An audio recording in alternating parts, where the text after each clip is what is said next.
4. He is from Abatete. Abatete is in Anambra, and Anambra State is Biafra land. Mazi from 4 is the man who have assured us that he will not allow the heart of this project to see corruption. I do not expect everyone to understand the mindset behind those words, but one day we shall. He is standing in a deputizing capacity on behalf of our supreme leader, Mazi Nande Ukukano. He is the king of Afali Beku. Afali Beku is in Omuahia. Omuahia is in Abia State. And Abia State is Biafra land. He is the director of Radio Biafra as well as Biafran television. He is the leader of the indigenous people of Biafra, of course no other than IPOB. And by the special grace of Chukwu Kikabiama, I am George Onyeibe. I come from Abo. Abo is in Delta State, and Delta State is Biafra land. Every piece of land in Delta State. And as always, I must proceed to acknowledge the Creator. Of course, we must not forget that the IPOB religious body actually in 7 days ongoing praise and worship session. And of course, those who understand what the spiritual implication of what they are doing is supposed to be standing by them. And that having been said, I must move ahead to acknowledge the Creator. I call him Chukwu Kikabiama. He that taught to ruguge, umema he that taught to ruguge, noga kara kerugo. He that taught to ruguge o, apata nekungwa, he that taught to ruguge, noga kara kerugo. He that taught to ruguge, anya nelo wam, he that taught to ruguge, noga kara kerugo. Anyi na jage mao, n'eziokwu n'ịmara mma ye, ịhụnanya gị n'ịna gị obiọma gị, o juru anya dadi o, inwe gị mgbanwe o, ọ dị onye dị ka gị, ịbụ Alfa na Omega, anyị niile na-asị na n'ịdị mma o, ise. And of course, by the special grace of Chukwu Kikabiama, we will continue on this segment that the theme is titled, and remain back to your root. On this segment, our theme is back to your root. This is one language that makes a lot of black afraid. If you have ever seen the power of inferiority complex destroy anybody, you just need to look at a black man in the face and say, go back to your root. Many of them that are still plugged to the matrix, many of them that are not yet awakened, that word frightened them because they have been feasting with a lot of garbage. They have been properly indoctrinated to hate themselves. They speak from their subconscious mind without knowing. They are the type of people that lead you to pray against a central cause, but they have failed to think about a central blessing. They tell you our fathers are evil, our fathers are evil, our fathers are evil, our fathers are this, our fathers are that. Brother, if you are in any way better than your father, believe me, just very little. Because you are just another part of your father. So if your father is evil, you are evil. If your mother is evil, my brother, you are evil. This is one truth we must embrace. Man always fear that which they cannot understand. And don't you marry him be married? Now let me tell you how it works. You are going out and somebody put a charm for you, what is known as juju. Then put the juju, you jump him. The person will look at you. He say, God save him. I go catch him. The next time they put juju for you, you still come back, you jump and pass. The person go say, Kai, this guy still jump am. Okay, I will catch him. And then they put the third juju, and you still come back, you jump and pass. The conclusion of the whole matter is, this man a bad man, oh. This man a bad man, oh. Okokosi be hero. You where they put juju for person, you not be bad man, oh. Now who you they put the juju for in the jump pass? Now I be the bad man. Oh, yeah, man, he be man. That is how it function. But what am I trying to say in effect? My brother, my sister, black people across the globe, there is so much about our ancestors. So much that if you know a glimpse of it, you will just go jagger on the street wherever you are. Of course, I don't expect you to understand. That is why here in IPOB, as a people of Biafra, we are fighting for our central land, ancestors' land, not our own land. And of course, you begin to see hypocrites who hate their ancestors. And yet, they are fighting for the land that belongs to their ancestors. You want evil land? Now, maybe you begin to get the picture clearer. That having been said, the mindset behind this program is simple. We should know who they are. Who are these people? What do they believe in? We must know everything we need to know about them. Good and bad, we must embrace it. Because in the end, this is who we are. You go to the museum anywhere in the world, most of the things that you see in the museum are stolen from Africa. Africa, your ancestors that you think they are evil, your ancestors that they demonize, all their demonic artifacts is in London, America, and museum across the globe. They are evil. And their evil property is scattered all over the so-called colonial emperors, imperialist empires. When they discover a stone by the Kemet, the ancient Egypt, thousands of years, hundreds of years, they are still trying to disciple one stone. And you are believing that your father is evil. And then before our very eyes, the knowledge that governs the universe itself lie beneath our earth. They came all the way from God know where, and they are harnessing the gas and oil in our land. They came God know from where else, and they are in charge of the gold and diamond and silver in our land. And only God know where these people came from, and they control our very life because you keep believing your fathers are evil. Brother, not my father, not my ancestors. That having been said, our topic still remains taking over spiritual authority around your vicinity as practiced by our ancestors. We went on to look at how they were able to influence the four elements that governs the universe. Do not forget that we live in a four-dimensional world.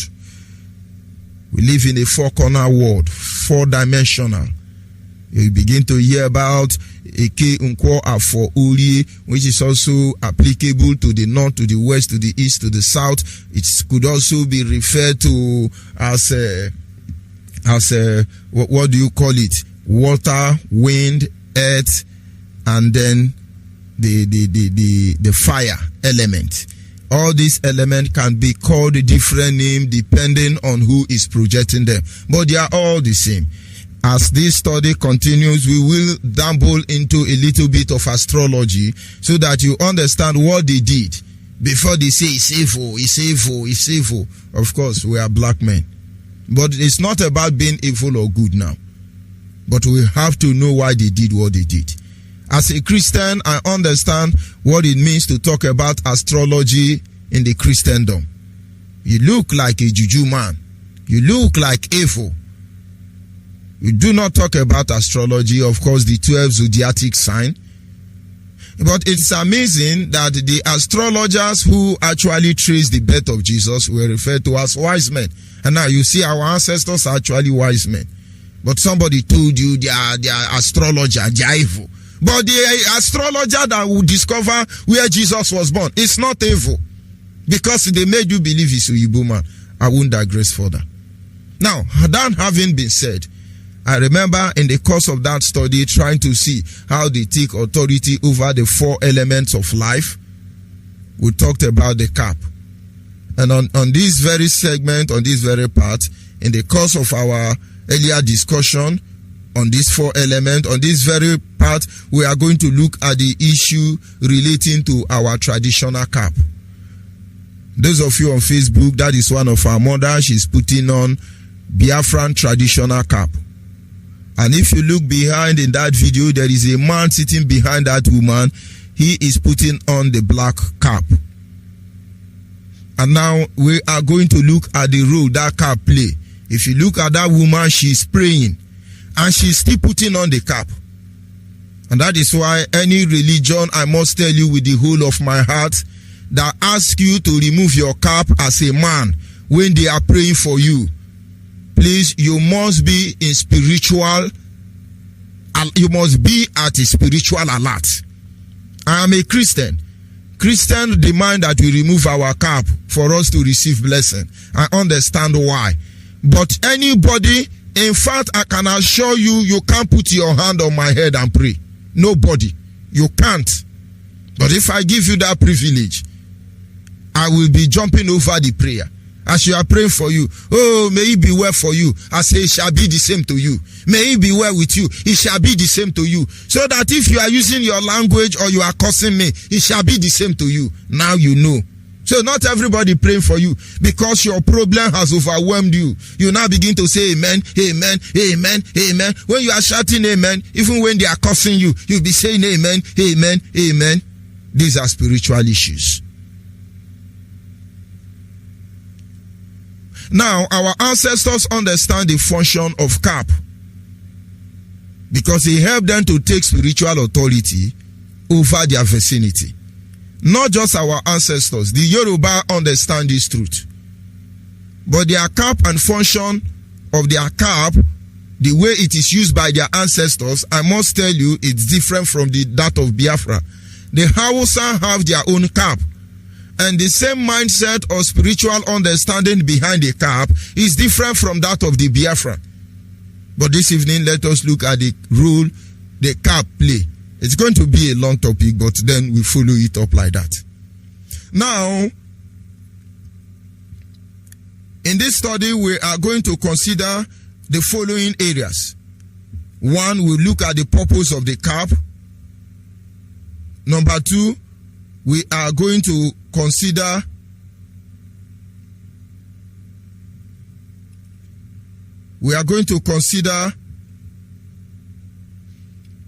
the purpose of cap, the advantage and disadvantage of cap as we continue. Now, first of all, to take spiritual authority over your vicinity, the cap have a role to play. Number 1, let us look at the purpose of cap. The purpose of cap. But I want to believe that the purpose of cap, let us find out what the cap is, what it looks like, and then we'll find out the purpose of cap. We have different form and shape of cap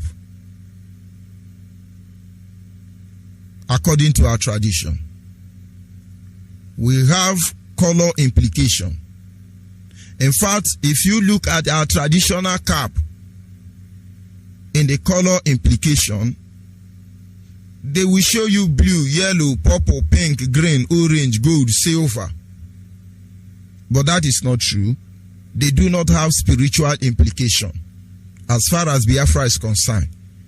Most of those colors were invented or introduced based on the mindset of to match fashion design.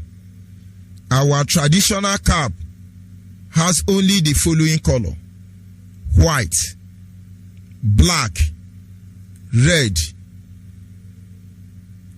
Now, our ancestors have the following color. They have black, they have red, they have white, and then they have yellow color. 4 colors. I want you to understand what I'm saying. If you were born in those days where they live in mud house, if you have ever seen your ancestors who lived in mud house, you will know that they used to paint mud house. It is not with beggar paint or any other paint. They understand how to extract red oxide from the mud in our communities. They call it picnic or oxide. It is in the red mud. If you extract this red oxide and you put it in a bucket of water and then you soak it and turn it, with rag, you use it to paint your mud house. That is red color. And now from this red color, if they want to paint the same house black, because I used to paint my grandmother's house, then we grind charcoal. From charcoal, we mix it inside water and use rag and design the same mud house, having been painted with red. Of course, the mud they use in building it is red. You only make it sharper. And then if we want to paint white color, we want to add white color, we go to the clay. From the clay, nzo, native chalk, you have the white color. And then they were able to manipulate the white and the black. It gives them ash color. If you take black and white, depending on the larger proportion, it could degenerate from ash color to gray color. And then they could also have off-white or make color. Because if you understand clay, you have different color of clay. You have clay that looks like chocolate in color. You have clay that is yellow in color. You have clay that is ash in color. And so our ancestors has access to limited colors, which were actually source of the original color. And any other color you have today were actually born through the manipulation of the natural colors you have. And that is why you have primary color and secondary color. All the colors are from the primary color. Combination of one color to another, like yellow and red, gives you orange. And then by the time you take orange and mix it with pink, it gives you another thing, and that is how you have other colors. Now, that having been said, our ancestors actually did not work very hard to manipulate colors, but they dwell on the original color, the primary color, I should say, because this color has spiritual implication. Black means fertility. Red means source of life, but represent blood. Of course, blood is the source of life. And then white means peace. And so when you see an elder putting on a white cap, it signifies something. A mother there on Facebook putting on red cap, it signifies something. And then as you continue, you see another person like the man behind her with a black cap, it signifies something. We have the cap you call Okoro cap. That is for the youth. The one I've described before now, it bends down to one corner and it has something like tail on the end, extreme end of it. And then we have another cap which is actually for tradition, that is for occasion. I don't know the name of that cap, but I think I have one. And my father gave me some. And so I have about 3 of it. Now, let me explain to you who is popular now. Go and look at Magnus Abe. Magnus Abe, Oguniman. I think is the person, one of the Nigerian figure I see putting on that cap. Magnus Abe is always wearing that cap. It's just like almost Yoruba own in a way, but it's not Yoruba cap. Then they design it with lace or other sparkling button. I don't know what they call it. But if you know Magnus Abe, that is the cap he always wear. Sometimes Chibuike Amechi wear that. These are people who understand a little bit of their culture and tradition. And then by the time you go to most coastal region in Biafra, they wear cowboy cap. No, cowboy cap is not our traditional cap. Cowboy cap has nothing to do with Africa. Cowboy cap you wear as a Kweli man like Peter Odele have nothing to do with our culture and tradition. These were the Fulani headsmen, the European Fulani headsmen. Look at the name, cowboy cap. Who is a cowboy in Nigeria? Fulani herdsmen. The Fulani herdsmen who came to our land, first of all in white skin, they brought that cap. So anytime you wear cowboy cap, you think your ancestors wore that. No, this is a sign of cultural degradation. This is a sign of inferiority complex reading you, except you are putting it on as a result of fancy. But outside that, it has nothing to do with our culture and tradition. So if your father tell you that that cowboy cap is your traditional cap, your father can as well tell you that you are a Fulani herdsman, or Igbo herdsman, or Ikwere herdsman, or Niger Delta herdsman, because that cap belongs to herdsmen, European herdsmen. That is why when you are shouting about Fulani herdsmen, they are looking at you because sometimes they think you are talking to them. Almost every cowboy are herdsmen. The difference is that they may not be killing like black herdsmen, because black herdsmen don't have sense again. Of course, you see those ones in Nigeria, and then I won't digress further. Just trying to make you understand the difference of cap first of all. But I want us to understand the role they play in order to enable us control our vicinity. Number one, if we have to move to the Bible a little bit so that you know your father, your ancestors are not that evil after all, you go back to the book of Matthew chapter 18 verse 10. Matthew chapter 18 verse 10. It says, take heed that you or ye despise not one of these little ones. Matthew chapter 18 verse 10. Take heed that you despise not one of these little ones. For I say unto you that in heaven their angel do always behold the face of my Father which is in heaven. Let me repeat it again. He said, take heed that you do not despise one of these little ones, that is little children. For I say unto you that in heaven their angel, that in heaven their angels, these little children angel, do always behold the face of my Father, which is the Creator, which is in heaven. Jesus was warning the disciple. When little children came to him, his disciples started chasing them away. And Jesus said, no, suffer not this little one from coming to me. And I have to warn all of you seriously. When you see little children, do not undermine them. Do not underestimate them.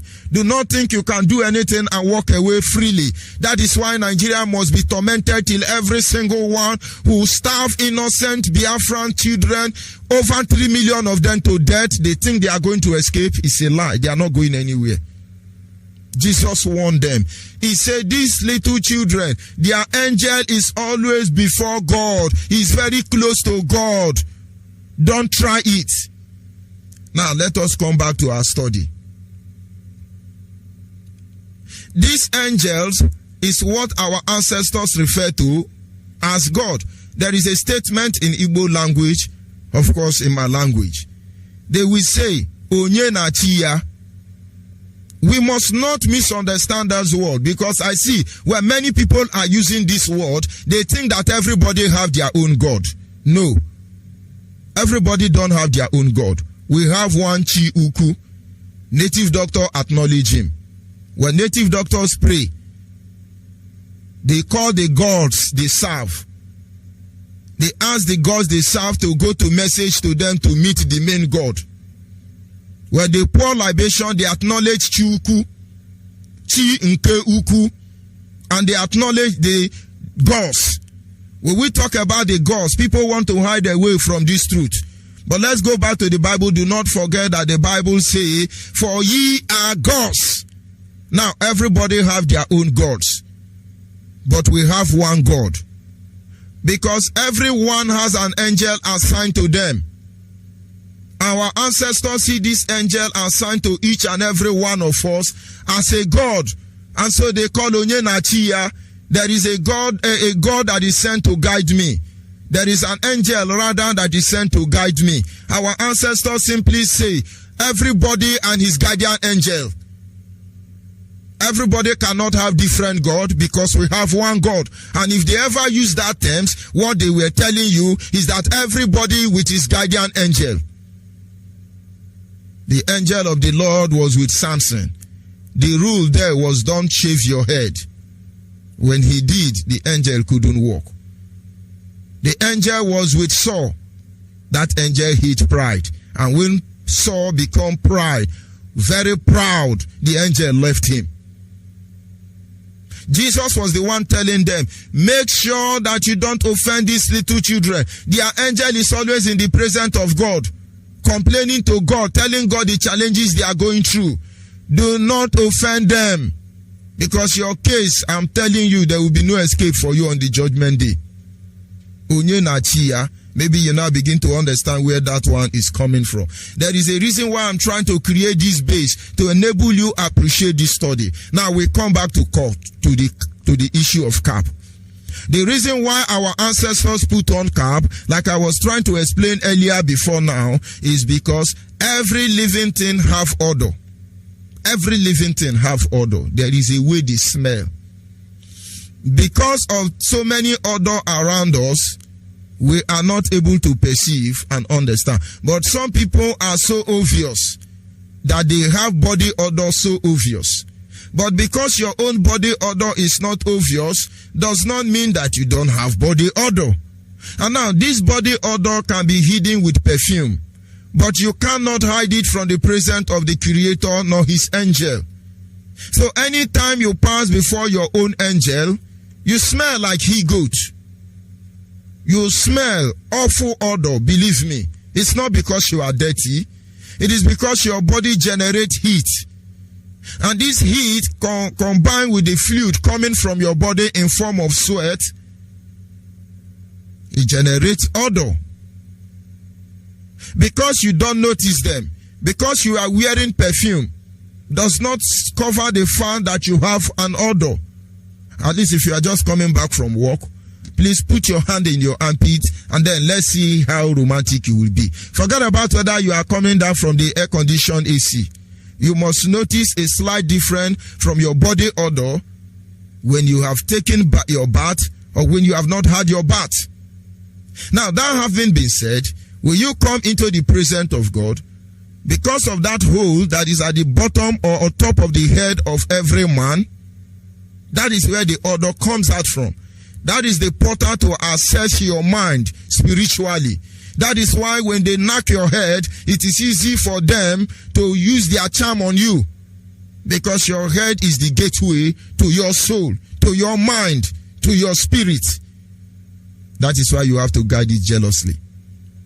Now, the moment you cover this cap, that odor does not come out again. The angels that are assigned to monitor you, they are around you. They call it chi, onyena chia. That chi that have been assigned to protect you, to watch over you, the moment you put on the cap, they are always around you. They don't go out because they don't feel any odor again. But the moment you remove the cap, the odor scare them away. They are still with you, but they move back from you.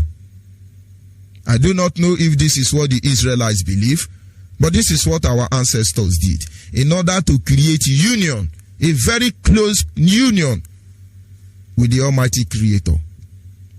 And the moment you put on this cap, nobody can curse you and nobody can bless you. And so when somebody wants to bless you, because he's a human being, you remove the cap and the person bless you. And after the person finishes blessing you, you put the cap back again. Because if you do not regulate the movement of this cap in your head, people can twist your destiny for you. There is a reason why police, army, all these people wear cap. It's not just fashion. They understand that there are people, the Illuminatis among others, who engage in spiritual activities. They will just be somewhere, control all of you, turn all of you to zombie. But when they make such move, your head is covered, they cannot get you. And so, the culture of putting on cap was first of all, the purpose of cap was first of all to create a union, a relationship, a close tie between you and your chi. I tell you, if you are a man, you don't put on cap, or you are not conscious of your spiritual arena, every juju will catch you. There is somebody they released somewhere, whether it's, I can't remember the place, but I saw it online. He's supposed to be from Enugu, and they are saying that the country where he is, the police just released him. For going to 3 days, he couldn't talk, he don't know himself, just standing one place and looking. Something has happened to his mind and his brain. That people are somewhere remoting you, toiling with your destiny. It is because you don't understand the role these things play. When you are going to occasion, it is good you hold your cap. If you don't have cap, for some reason you are not used to it, hold your hanky. Where you notice evil people around, put your hanky on your head. I'm talking to the men. And of course, it is compulsory for the women.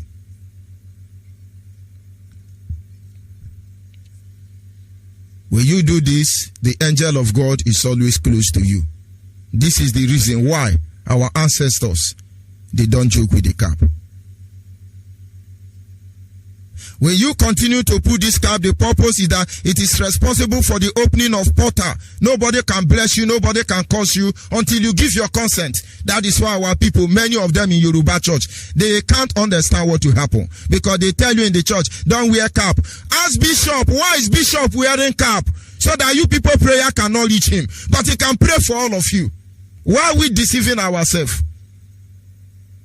They tell you, when you wear cap in the church, you don't respect God. Are you telling me all these bishops don't respect God? Because bishop in their full regard wear cap.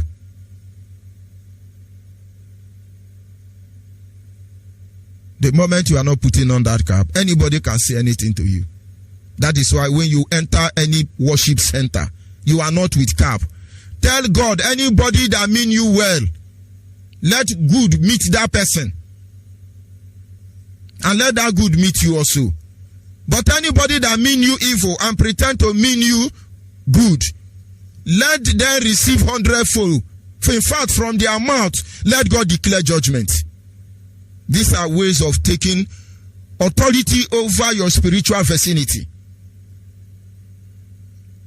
When I don't trust you, I look at you, I have issue with you. The only thing I do is I say, oh Lord my God, from this man, from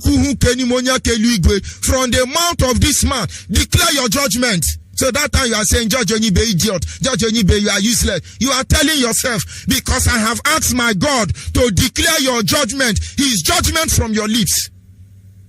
Now you know, you can't fool us. You can't toil our life with you, anything you want to call. You can't. Is it diabolical, jujulically? That you cannot. So you as a Christian, they say, don't wear cap, don't wear cap. Can you please go and ask your bishop why bishop garment have to have cap attached to it? Because now you know they want to be in total control of the spiritual arena. Learn to cover your head. It is for shade also. While we are looking at the purpose of the cap, we must not forget that it is for sunshade. It is for carrying load. It is for disguising oneself. It is for beautification. And it's also for men and women. We have just looked at two main purposes of the cap, why our ancestors use it. But that will not make us to forget that some cap were actually designed to carry load. Some cap main purpose is to cover shade, sunshade, while you are walking out there in the field. Some cap are actually meant for fashion design. Some cap are actually meant for you to disguise yourself. And there are cap meant for women, and also there are caps meant for men. But outside this domestic use or function of the cap, I want you to focus on the spiritual implication that the cap, the role the cap plays in our individual lives. I just try to explain something so you can understand it. I made you to understand going back to the Bible so that you not say it's evil, it's evil. Jesus understand the implication of chi that follow little children. that they are always closer to God than the chi that follow elderly people. And that is because the odor of little children is not as horrible as the odor of an adult, because they are always on perfume. And little children, their head is always covered. Watch little children. From the day you deliver that child, they begin to cover their head. Ask your parents, why are they covering the child's head? They will tell you that it is because of that softness in the brain. And then by the time you move ahead to look at the other implication, of course, we will be going in depth in the course of this study. If we still go back to the Bible, women were forbidden from covering their head in the Old Testament. Women were forbidden from covering their head. In the ancient time, in the days of Abraham, only prostitute cover head. Only prostitute. But I do not understand who alternated them in the life of black people. They told the men, you cannot put on cap, leave your cap. And they told the women, you must cover your head.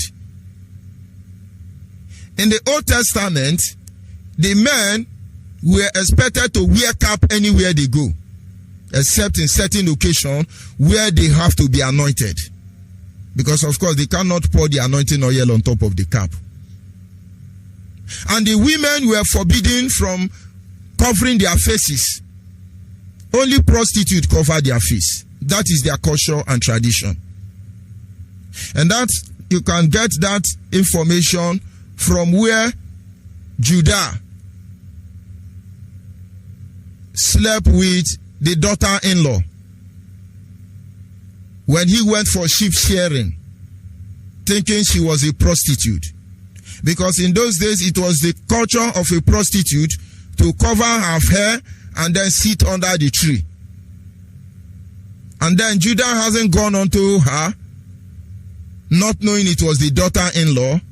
And of course we know the rest story. These are some of the places to tell you all those things. But today they tell the woman, tie your head, tie scarf.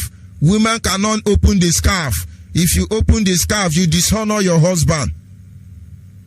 So women must tie their head. But the point is, what was our parents doing? They have their own cap. They tie their own scarf. And there is a reason why they do that.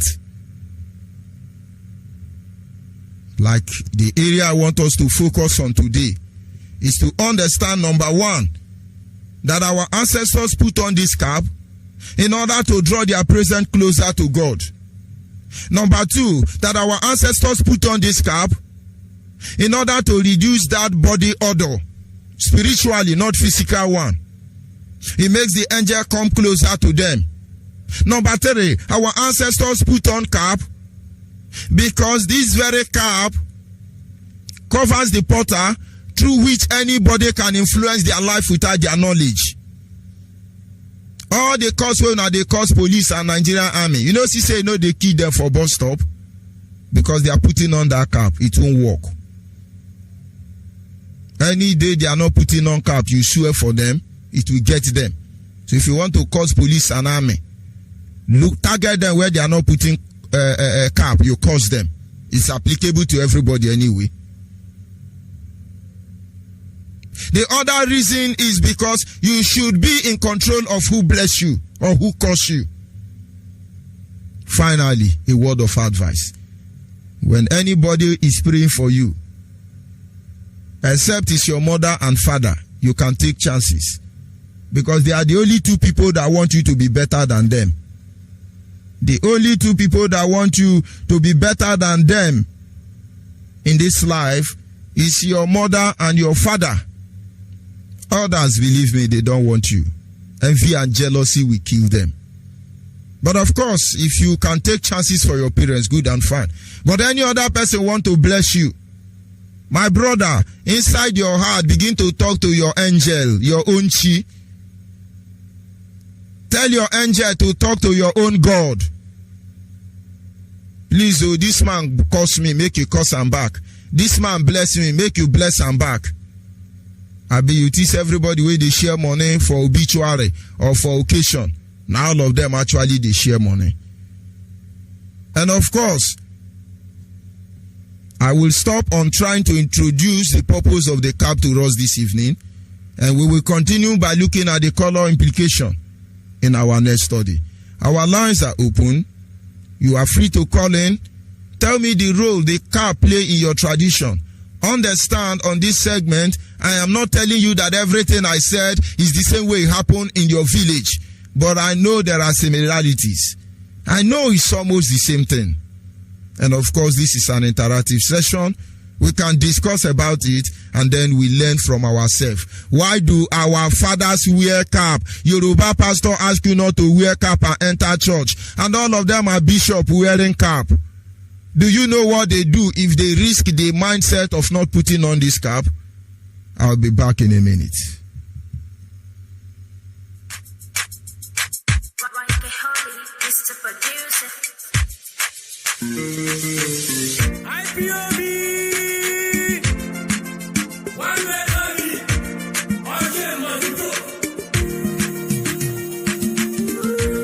All we need is freedom. All we need is freedom. All we need is freedom. It's not by force to be together. It's not by force to be together. All we need is freedom. All we need is freedom. It's not by force to be together. Naturally, Biafra go.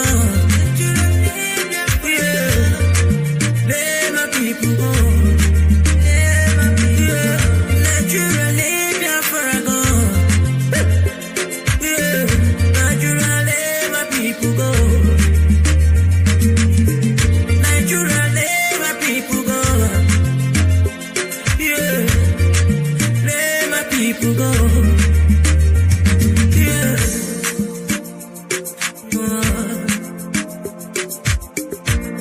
Wake up this morning and look in the sky. All I see is rising sun. Wake up this morning and look in the sky.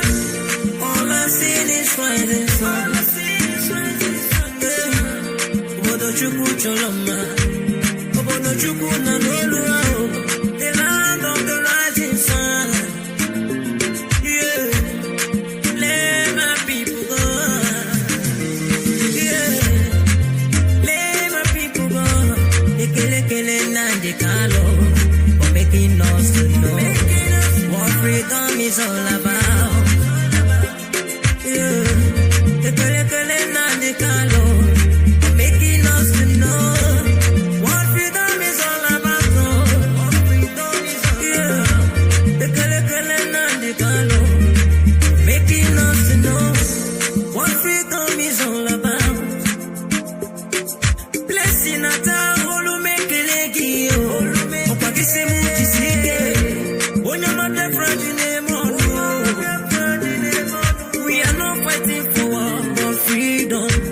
All we need is freedom. Nande kalo who make it legio. Onyama Biafrans who make it legio.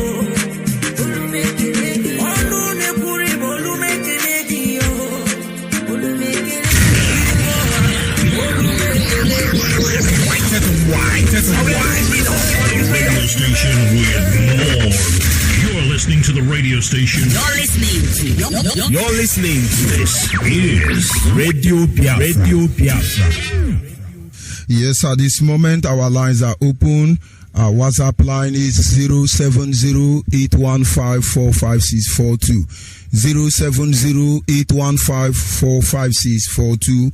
Our direct line is 081-221-52971. Our direct line is 081-221-52971. And the special number for the female is 081 288-58614. Special number for the female is 081-288-58614. And of course, when you call in, let us know the purpose of CAP. Those CAP your fathers, your uncles, those CAP that our ancestors put on. Of course, I have not talked about the crown of the Igwe, but the principal or the primary cap first of all. Call on the line, your name and where are you calling from? Oh, wonderful. My angelic brother. Good evening from here. Go ahead, please. My African rep, Georgie Onyeibe. Good morning, good afternoon, good evening, notwithstanding your time zone. This remain your humble brother, Mazi Ekuruke. I'm calling from Iguacha province. Mazi Onyeibe, I appreciate you, Kokikadiama, for using all of you in this great platform to propagate this everlasting gospel. You know, I don't call here is in your own platform, here is where I eat my spiritual food. But this one is overwhelming. This teaching this night, to be frank with you, is over. I can't, I don't know how to describe it. I just want to use this opportunity. That's why I called to tell my brothers and sisters, especially all of us who are in this act of Noah called IPOB, Indigenous People of Biafra. As far as you are an indigenous person of Biafra, being in this umbrella family, please, I want us to zero our hearts because we have been hypnotized. We have been enslaved politically and religiously, especially these two. Because if I call it economically, because if we liberate ourselves politically, we can now cover the economic aspect of it. The most aspects we are enslaved politically and religiously. So please let us know our mind, and we always come here to listen to my angelic brother, George Onyeibe, and the angel that fly in the midst of heaven, that have been metamorphosed in human form. Our supreme leader, Mazi whom Chiko Chikadama is using to teach us. Let us zero our mind and learn. Zero our mind, know that they have hypnotized us and live as newborn babies. We will be saved. Mazi George Onyeibe, you are blessed. This is your teaching. You don't know what you are, the wonderful thing that Chiko Chikadama is using you to liberate humanity. That's what I want to tell you. And I want to advise our people. Everyone, forget about your education, qualification. You went to theological school or this pastoral school or what. Throw them away and come to Biafrans, radio Biafra and learn. Mazi Onyeibe, Chukwu Okikabiyama sent him to teach every one of us. And our leader, the angel that fly in the midst of heaven, if we listen to him, we'll be saved. They are God, the one and only God that we worship, that they introduce to us, that will follow, and we'll be saved. God bless you. Thank you very much. Good luck, my brother. God bless you. God is faithful. Bye-bye. Are you still there? Call on WhatsApp. Yeah, I'm still there. Good evening, Onyema. Good evening from here. Onyeibe. This is Ogogo from London.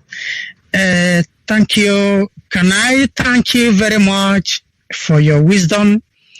May our ancestors give you more wisdom and understanding as you remember to teach us what we have lost for a very long time. Can I thank your wife as well, who is not frustrating you to wake up to teach the gospel? You know, a criminal is a criminal. Fulani know they are criminals. They are where they are not supposed to be. So they always be a criminal. Onyoshi. George Onyeibe, I'm sorry, I'm not going to answer the question you asked. Yeah, because during the time I was growing up, I saw my father with the cap. I saw old people with the cap, but the history of Igbo people were taken away from our school. And even to teach us more Igbo language so that we can be more central in Anioma, they keep telling us that the teacher is going to come and teach us I think they deceive us up to 4 times. If we asked about it every time, I could remember when I was in primary school. The school is already a primary school. Go and check. I had the privilege of studying a car language in school. Oh, you are very lucky, I'm telling you. I had that privilege. I tell you, you are very lucky. What they were telling us that time is, today they tell us the teacher who is coming to teach us our central Igbo language. They neither tell us he died, or they tell us his wife died, or they tell us again that his daughter got accident when he was coming. So this is how they keep playing us. Okay, but what belongs to people belongs to people. We are Igbo people, and we don't give no damn about anything.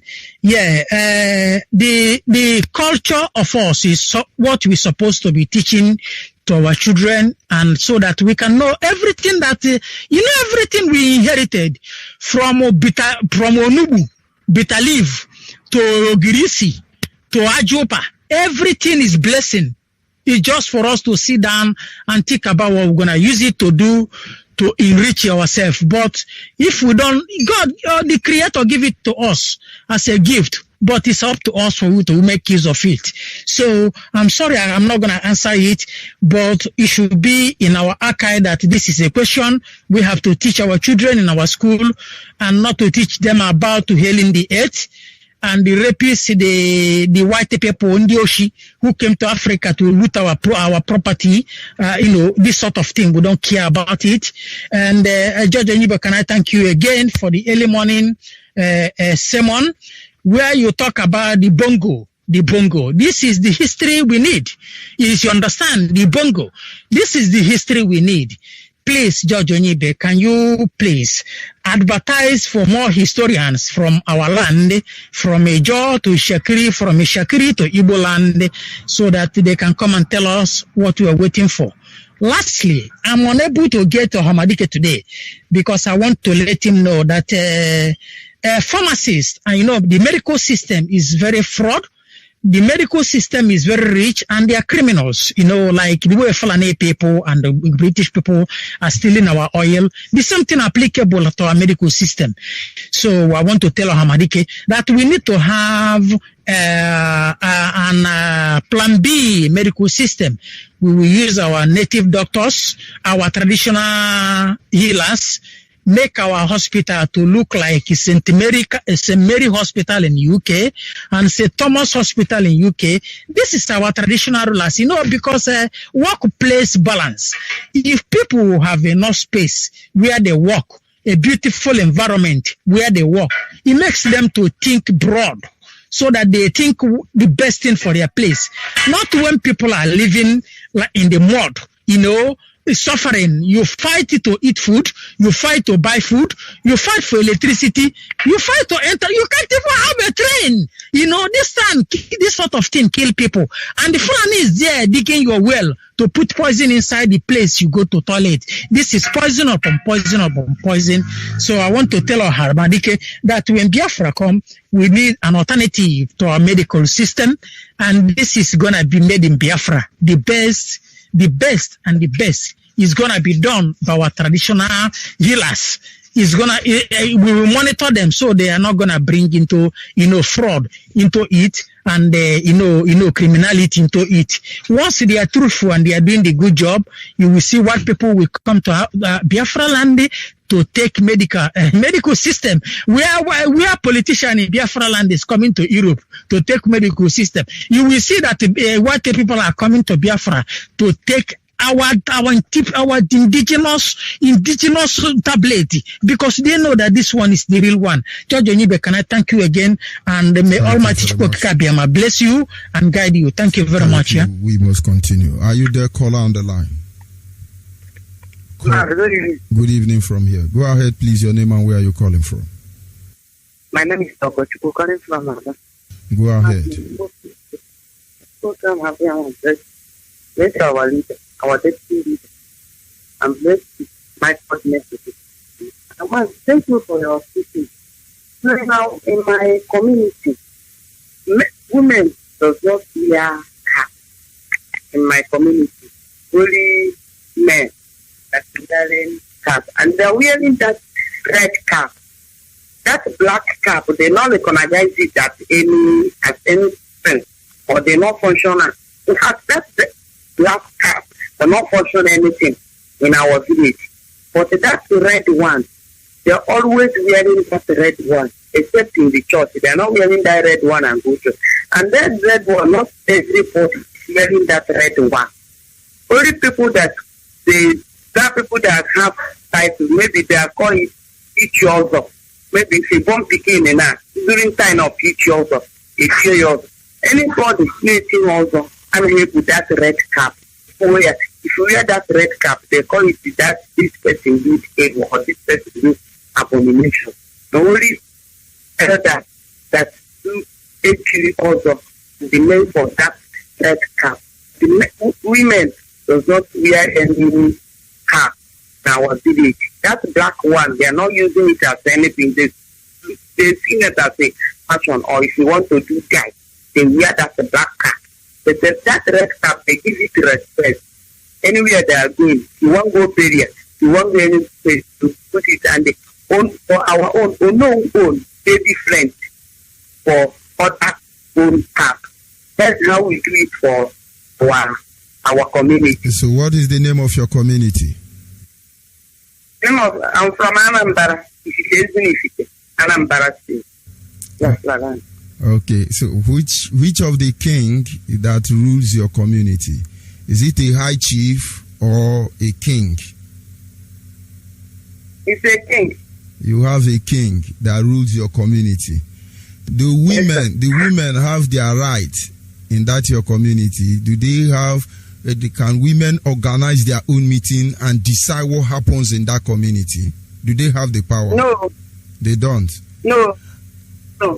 Okay, in that case,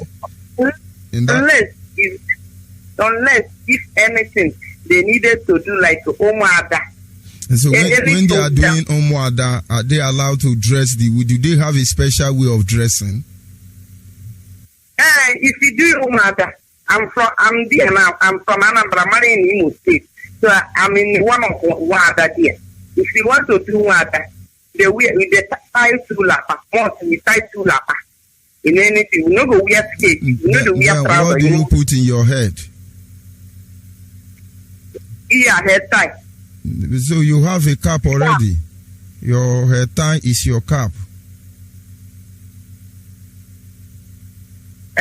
Your head tie is your cap. Okay, we are head tie or cap for that meeting. Because if you notice some old women, when they want to tie that scarf, some of them will wear cap inside before they tie it. Have you noticed this? Yes. So they wear cap inside. Because what I'm saying it is, you say women don't wear cap. But the same cap boils down to the wrapper you use in tying your head. It's also cap. The most important thing is that we have something to cover our head. It is very important. They wear cap, but who's that red one?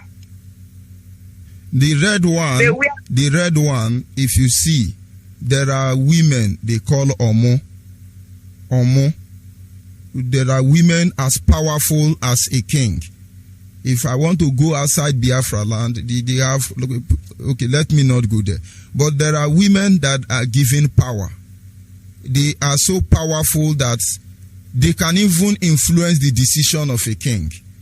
That is why people like Margaret Ekpo and the rest of them were able to summon the whole Biafran women and march in 1929.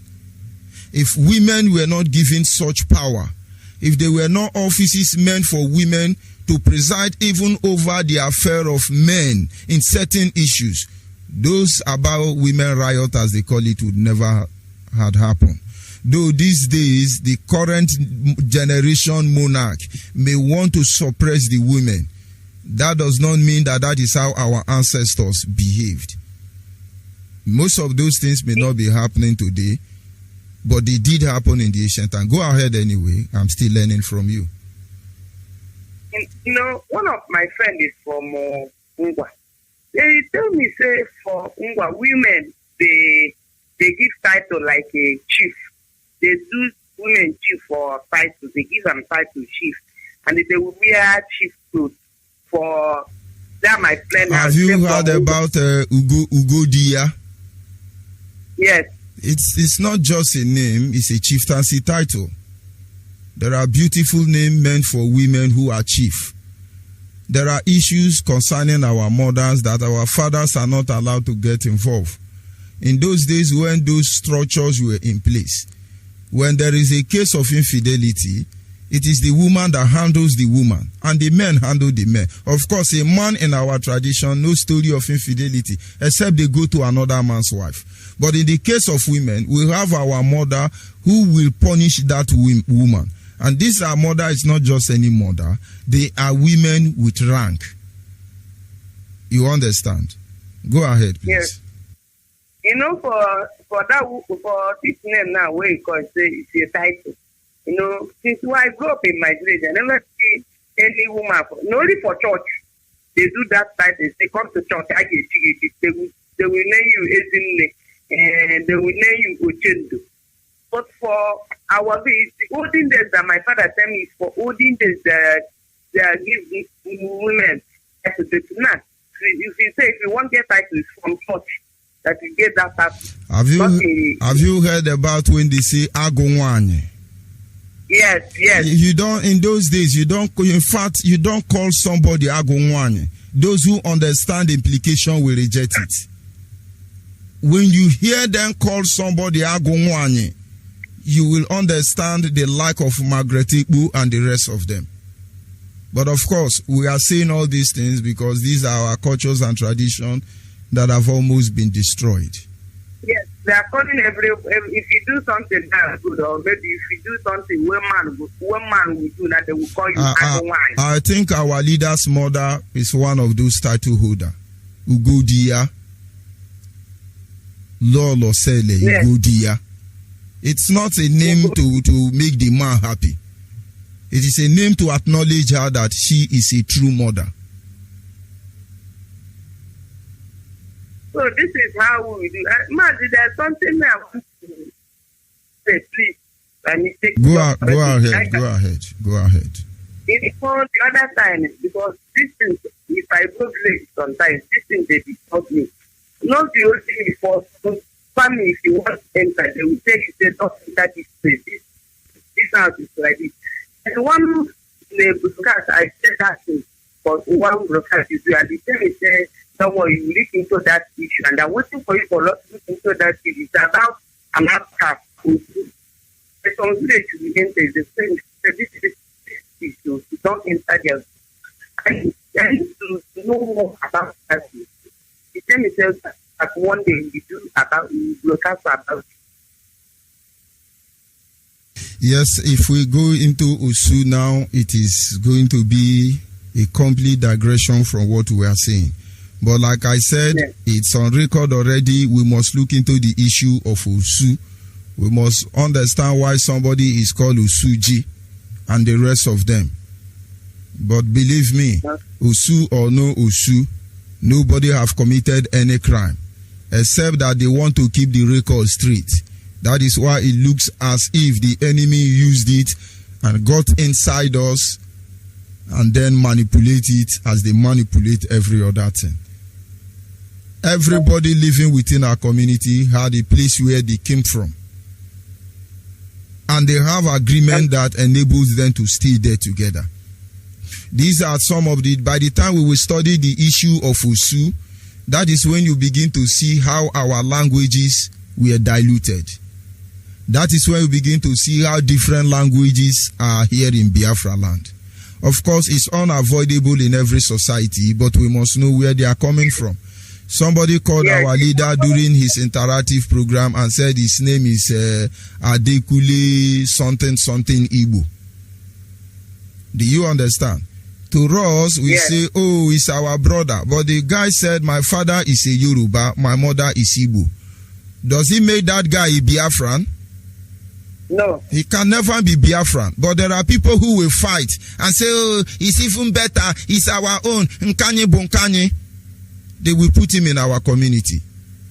As time goes on, he has his own village. He know he's not Igbo. He know he's Yoruba with Igbo mother. And a time will come where he is not there. The love of mother have faded away. His children will fight to defend their father. That is why you see a lot of Igbo, Ijo, Niger Delta, every region in Biafra land. Some of them you think they are your brother. They will kill you for Yoruba, Hausa and Fulani. But when we are saying it today, people who don't understand where that matter is going to, we misunderstand you. But of course, we will study that in the process of time by the grace of God. And then everybody will understand how we got here. It's not our fault.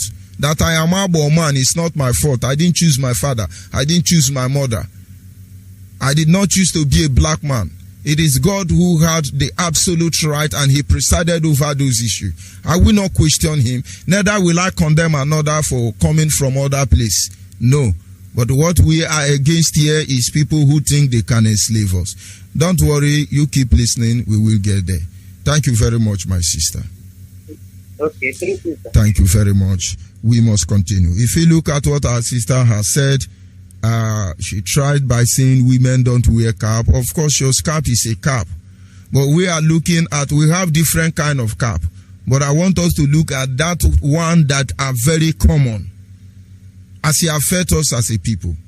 I have made you to understand, as a Biafran, when you are going to public occasion, make sure you have hanky or your cap with you. When people begin to make some prayer you don't understand, my brother, put this cap for your head. Put the cap for your head.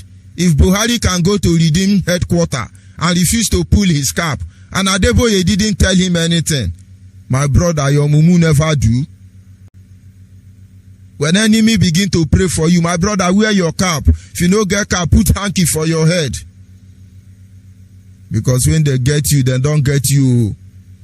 And of course, in our previous edition of this broadcast, I made you to understand that there are things you can do.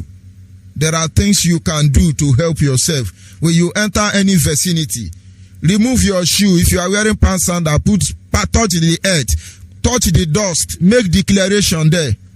Tell the land, I come in peace. I come to bless these people. And as far as I abide by the good, I stand for the good of these people. If they seek for my evil, if they seek for my downfall, you must fight for me. I come in peace. I tell you, nobody there can hurt you. Do you know that our deity kill our people against the enemy? More than protecting our people. Abo, where I come from, the strangers in Abo exercise the same right with Abo man. They call it Freetown.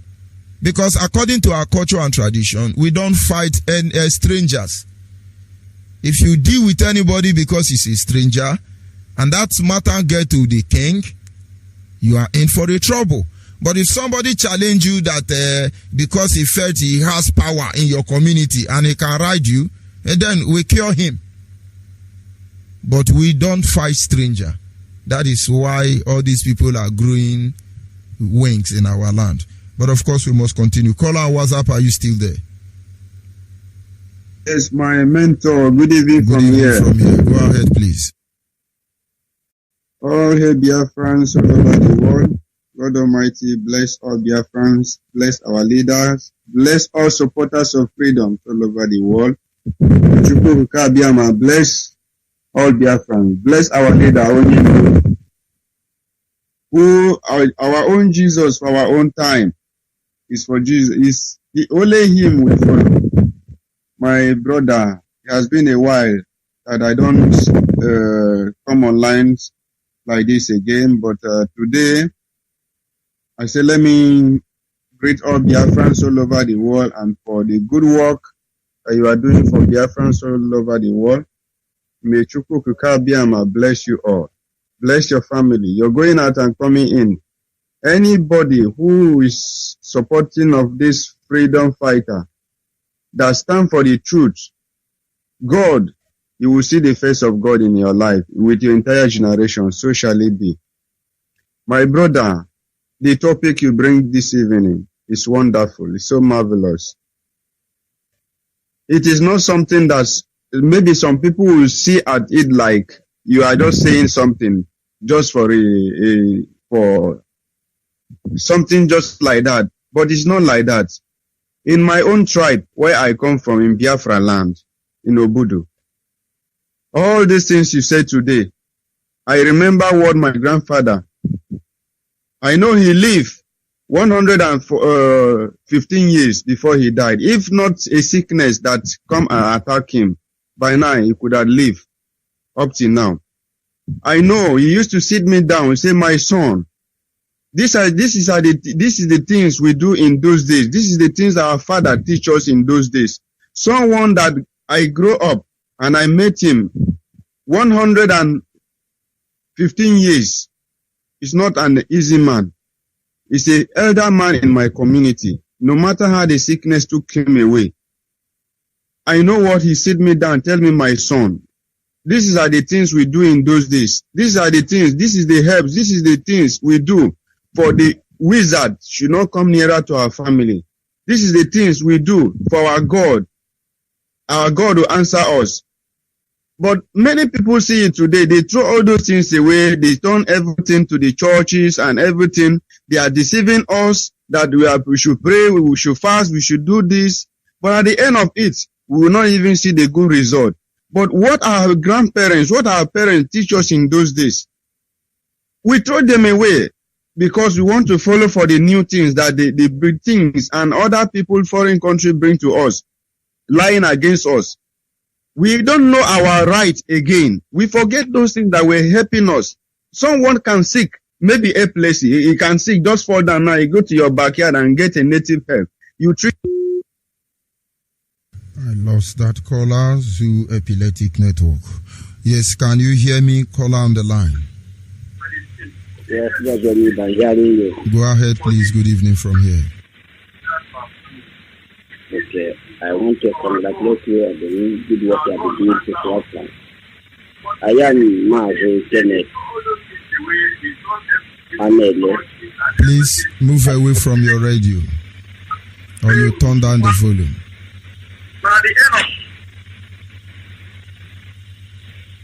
I come from Ugabala. Ugabala is one of the ways in Biafra land. I thank you for the good work and for the teachings you have been giving to our people to understand what most of us have forgotten, even from what we have not learned from the education where we are done. I thank you, may God bless you.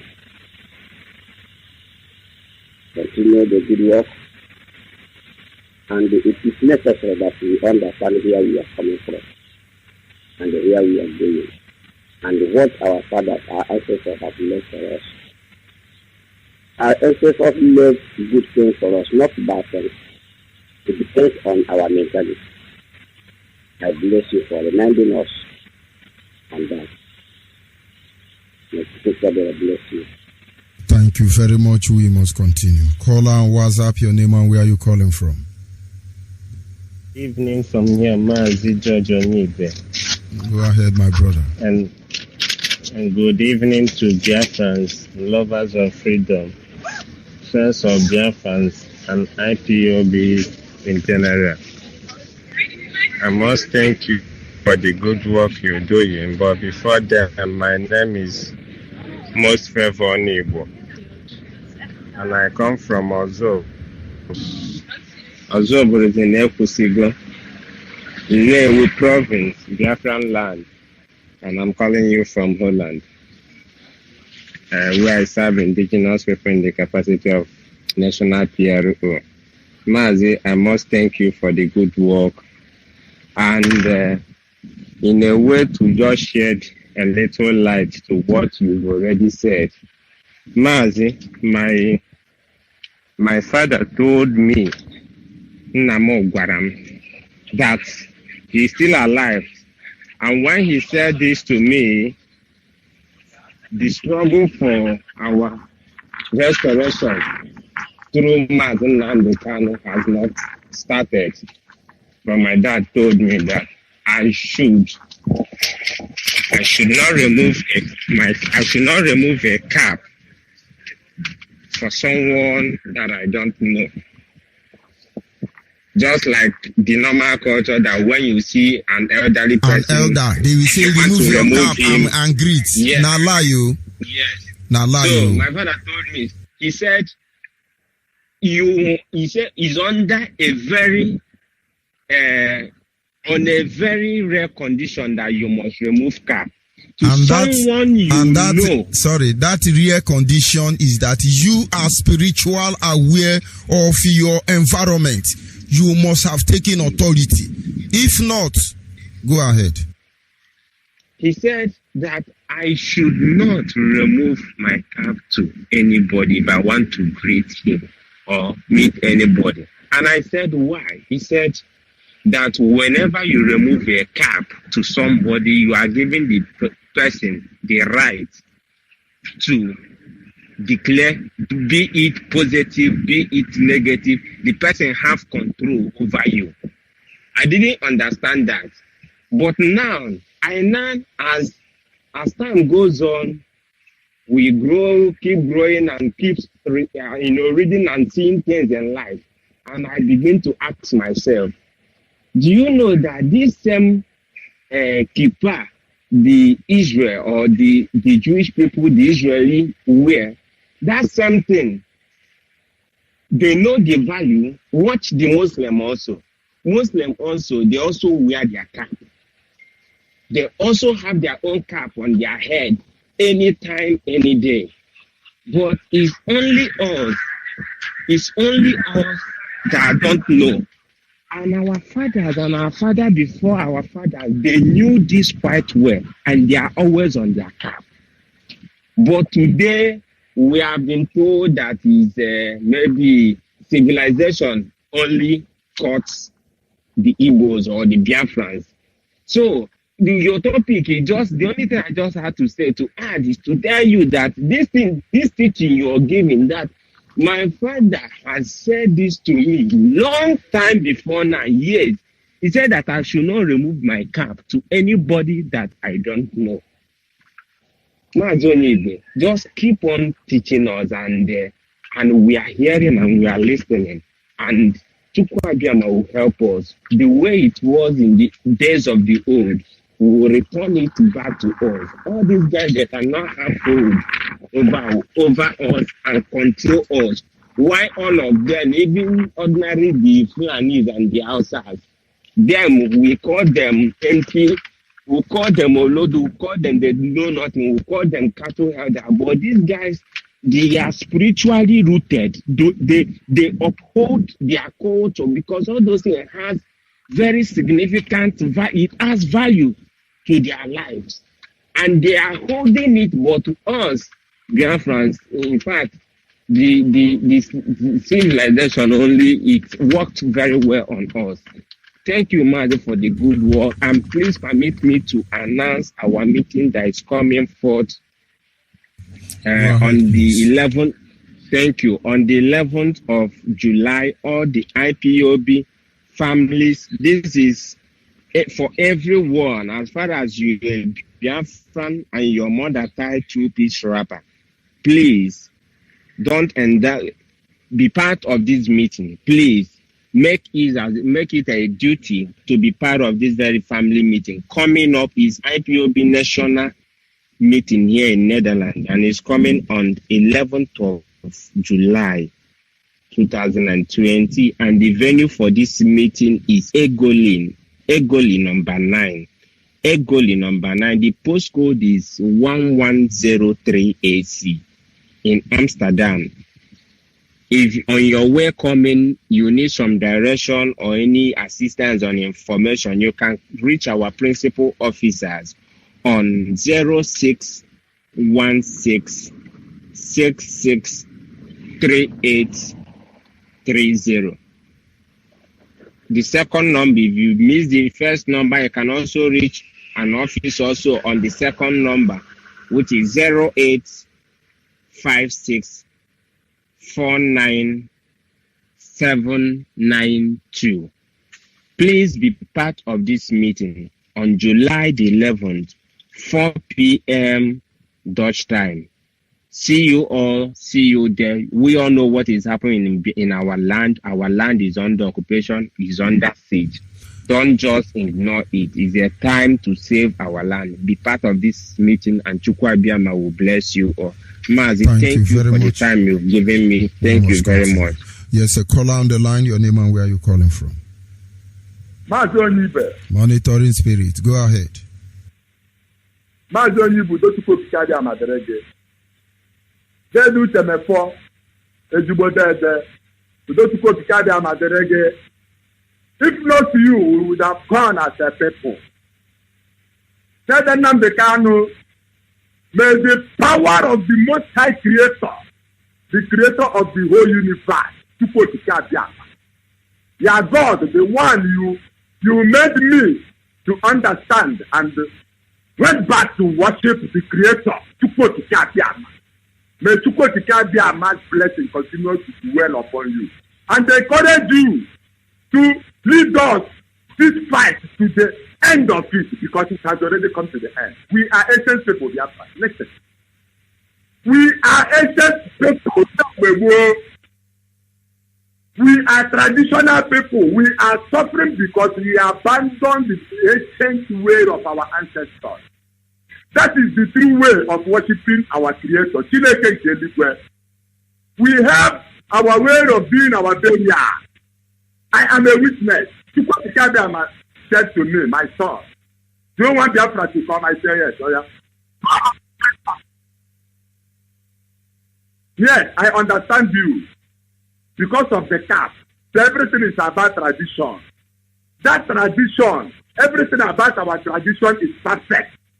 Everything about my journey is not there to teach us in vain. We are whether you like it or not. Our way of life is of good. That is why you cannot stop Biafra. You can imagine every religion in this world just to change our life. We worship the Creator through traditional work. Abu magigi ma obanje magigi me to obanje giga na alone ga mejita ihu money la na alone na to no jo but we need to remove everybody go boni get the whole community. We must be free. We are Biafrans. If you think that Biafra will come back, let's come get where are you fight? You think that our leader is joking? He has sacrificed everything. Everything they killed our parents. They put him in prison. He challenged them there. He come and they put jets in the air and try to kill him. He remained alone. That he was already capable. All these guys, I tell you, First King chapter 2. Any day that they not allow for some of Biafra. Oh no, the warriors they will come. I'll be up to the very alone. Okay, we have decided to fight this battle. We will see what if America will stop Biafra. And we not say people. Let's see if America will stop what they do. Are we outside? Are we what is all this? Let Awusa go their way. Let Yoruba go their way. Let Fulani go their way. And let Biafra go their way. They kill us like this. We are another generation now. And you cannot keep up. We must defend ourselves. If Trump, we are respecting Trump because I know that Trump is resolute. Just because we are Biafra. Because if this war comes, we will shoot bullets in the sky 72, the complete 72 hours. Yeah, if the physical goal can we can make the right to fall and make the right to stop. And that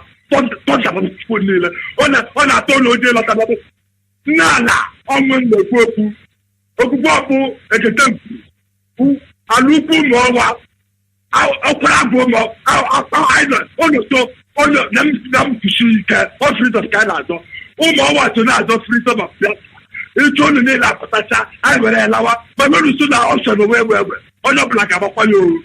Mama came away, Mama Taboke, which the man I thought like this Biafra project, not about Mr. Poli, or the blessed Biafra, all of our folk, I can tell. Thank you very much, caller on WhatsApp. Caller on WhatsApp, are you still there? Yes, good evening, Mazi, George. Good evening. I'm here, man. Go ahead, please. Yes, good evening, fellow Biafrans.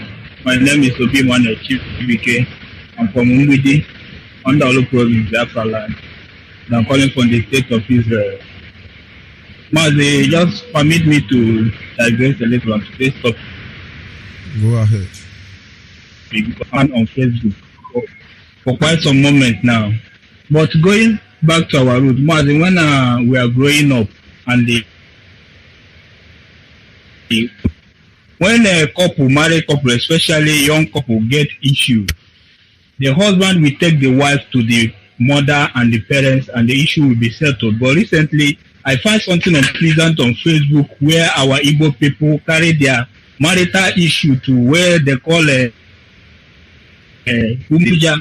going there to disgrace themselves, bringing out themselves on Facebook to be discussing their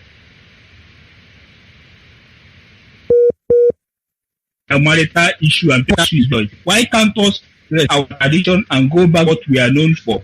How can an outsider judge a case between you and your wife concerning your home, and you bring it open to the general public to be calling and contributing? Here maybe Mazi, it's better we learn now to go back to our roots, or we keep on messing ourselves up. The program, somebody sent it to me and forced me to watch it, thinking that I will be happy after watching it. But after watching it, I was very sad. Since that time, I've never seen a Yoruba people or Hausa people on that program. It's only Igbo people. Sometimes they will come for paternal issue. A guy will impregnate a girl and deny. They will come and do DNA, this, that. Every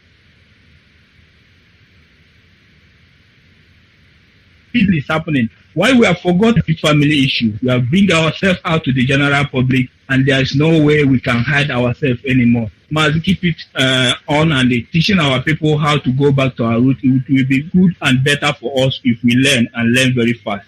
Thank you very much, Mazi. Thank you very much. We must continue. People must understand the spiritual implication behind the cap we wear. Caller on the line, your name and where are you calling from? Hello, sir. Mazi. Good evening, sir. Go ahead, please. Good evening, sir. This is Blessing Ugo calling from Ngokbala. Go ahead. My Chukwu bless you, sir. My Chukwu bless Mazi Nanikano and Mazu Chemofo. I want to give a report. I'm from Ngokbala. I want to give a report from my Mr. Mazi Abraham. Like since this year, we haven't paid our dues, our monthly dues receipt. They have been holding our tickets from Ngokbala. We have not paid from January, and I know that IPOB needs some money to do some things because of this alemajiri. Like from January now, haven't paid our everything. How are you going to contribute if Biafra come? I don't know. Even though they bring some. Have you reported to your state coordinator? Yes. Mr. Abraham is the state coordinator from Imo State. And then like since this year, the complaint to the Biafra Land National or the finance department. Do you have access to the finance department? No, you don't. Well, you have spoken to Nnenya because Ngokbala to do pay direct to Nnenya because of this the same man. And since you have access to Nnenya, it will be better you go back and sort this issue out. Okay, sir. But Mazi, sir, on your worship, sir, please, people should help us because of that man. There is nobody that can help you in this matter outside Nnenya, and I'm glad you have access to it already. Nobody can help you in this matter. Not even the Biafra Land National. Not even the member of the DOS. Go to the finance department. I'm sure they will attend to you. Okay, sir. Thank you very much. And the rest assured your complaint are noted. Thank you. Okay, sir. Thank you, sir. Thank you very much, sir. May Chukwu bless you, sir. Thank you very much. On your worship, sir. Thank you, my brother. Sir.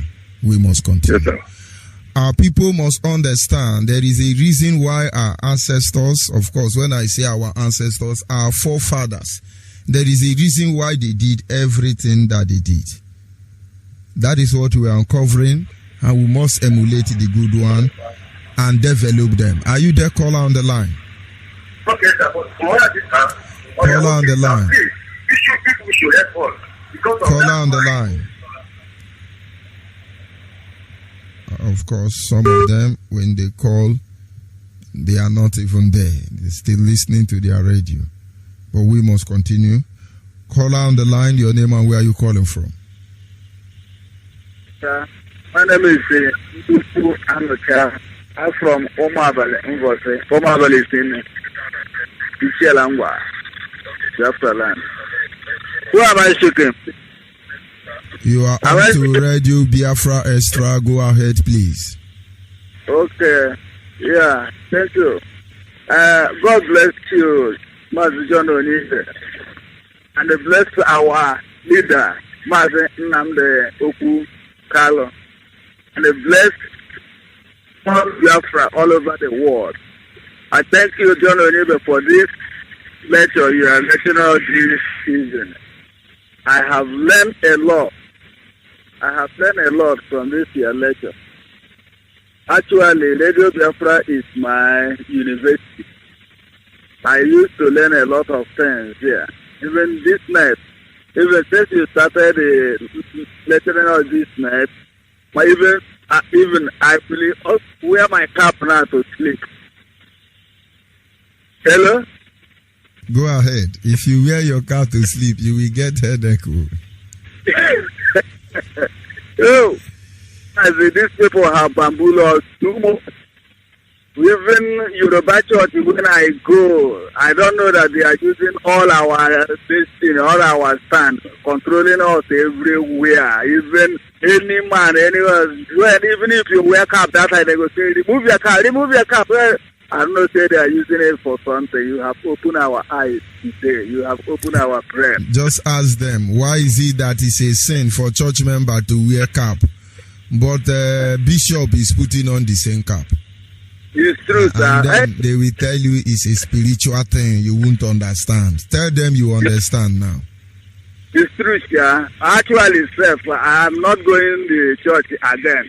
Since Kumuyi can go to Atorok and use his mouth, tell us, say, make we leave Buhari alone.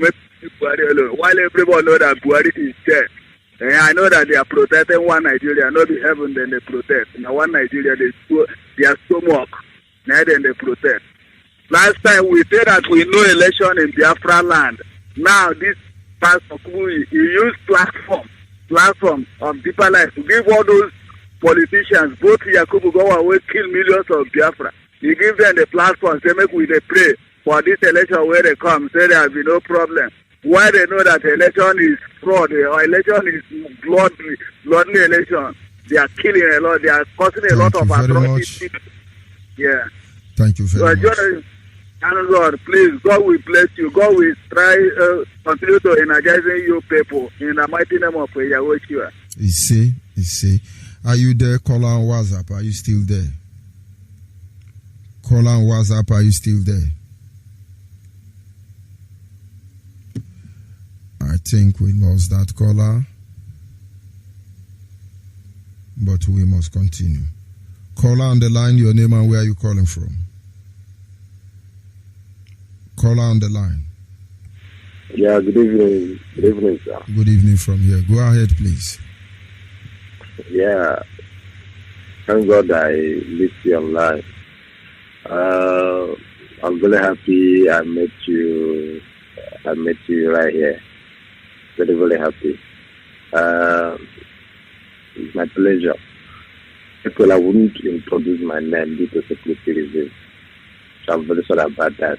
Go ahead. But I must tell you that a lot of people is flowing up.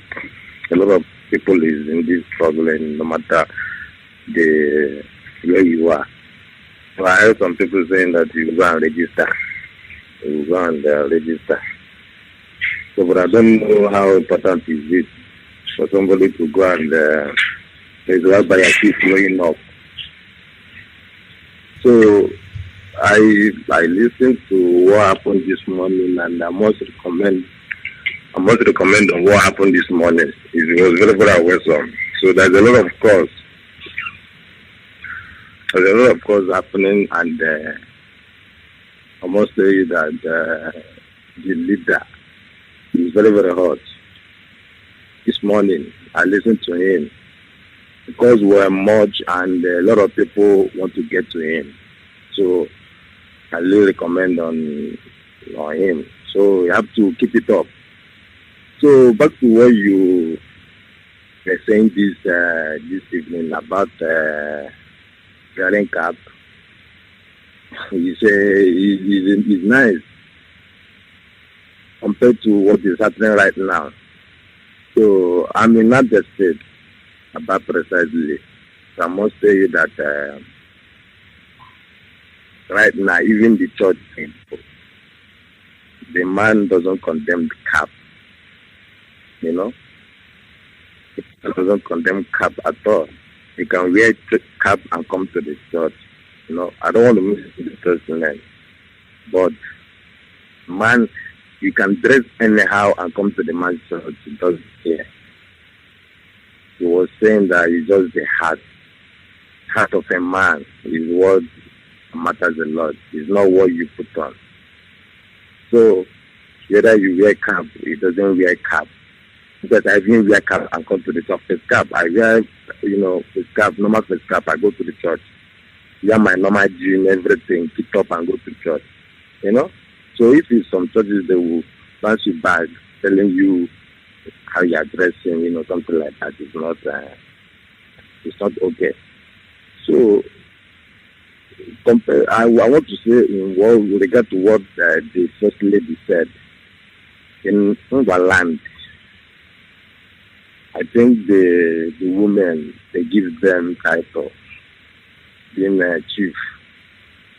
I agree with the first caller, the lady that, So the lady here in our land, they give them a chief's title.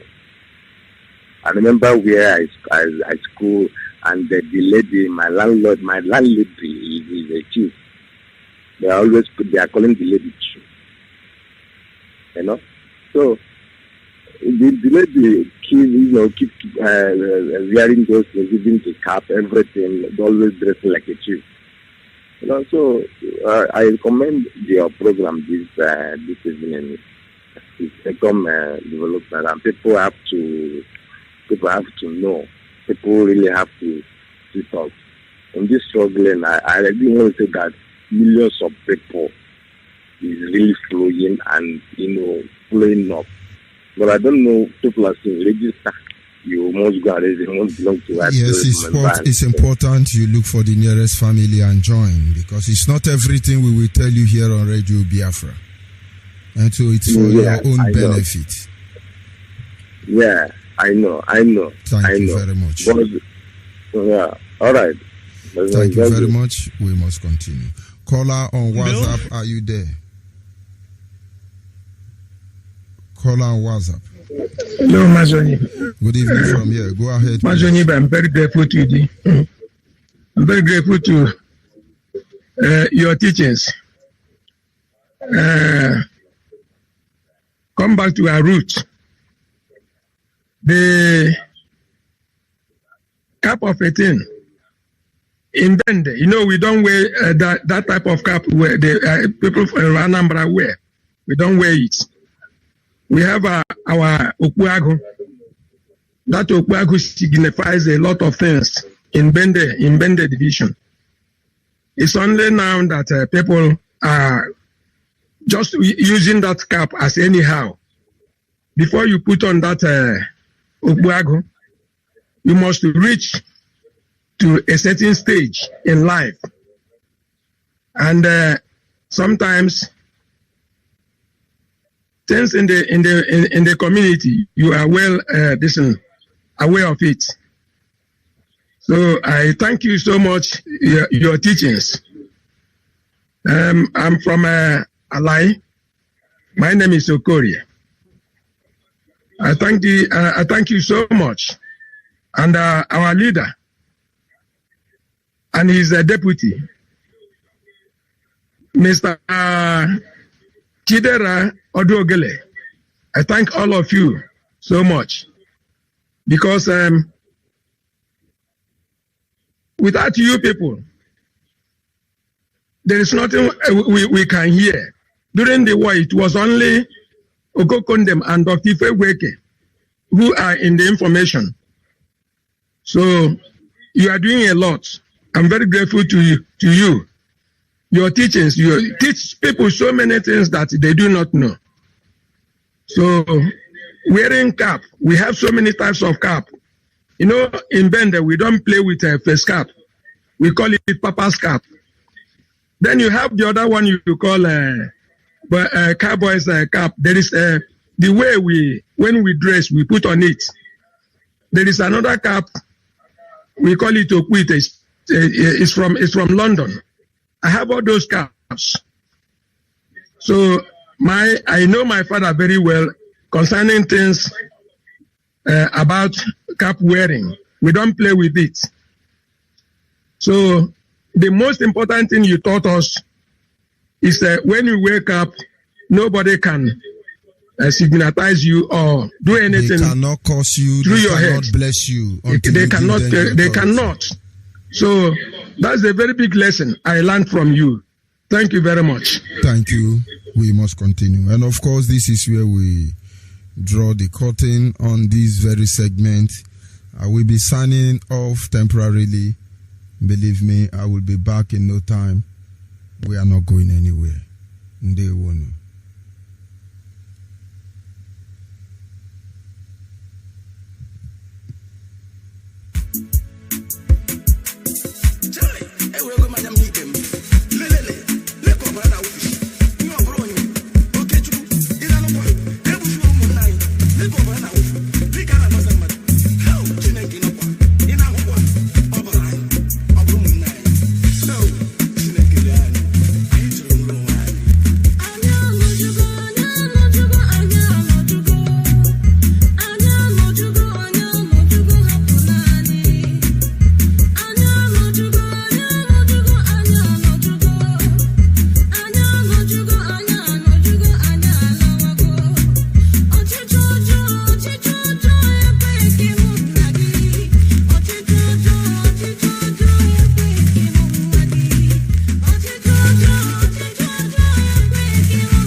The radio station with more.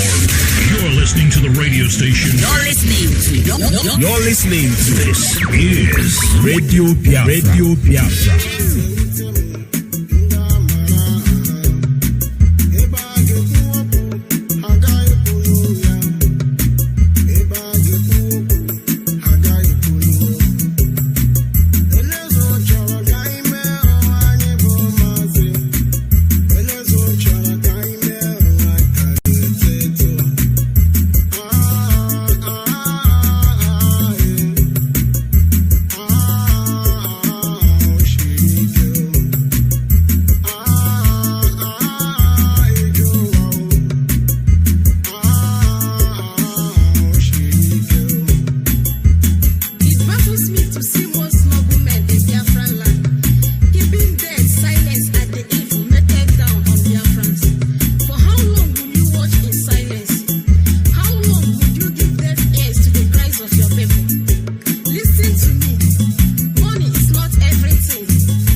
United White. The radio station with more. You're listening to the radio station. You're listening to. This is Radio Biafra. Radio Biafra.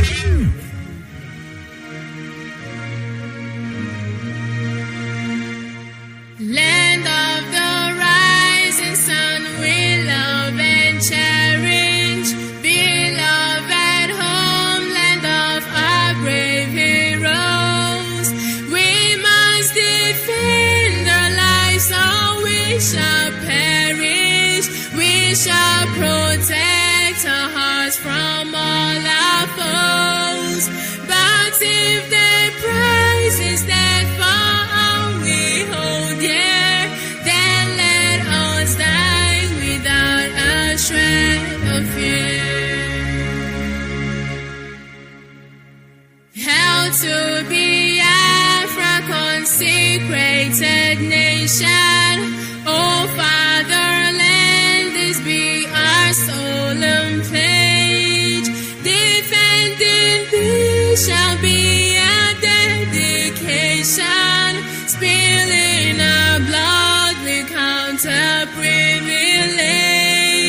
The waving standard which emboldens the free shall always be a flag of liberty.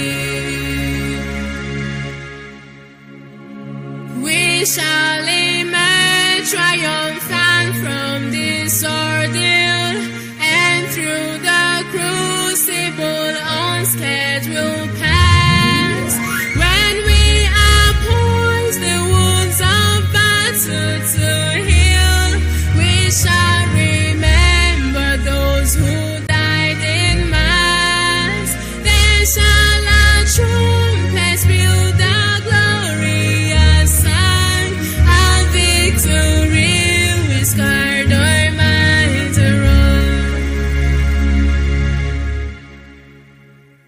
Oh God, protect us from the hidden pitfall. Guide all our movement lest we go astray. Give us the strength to hear the humanist call, to give and not to count their cost each day. Bless those who rule to serve with resoluteness, to make this climb a land of righteousness.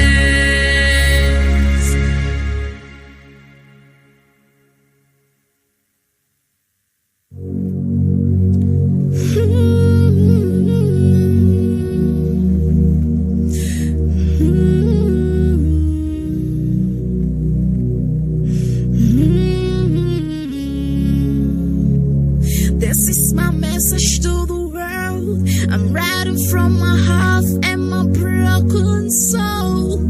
Every day and night we keep walking down the road. They killed our mothers, fathers and the sons. We are light, we are the light of the world. We come from the land of the rising sun.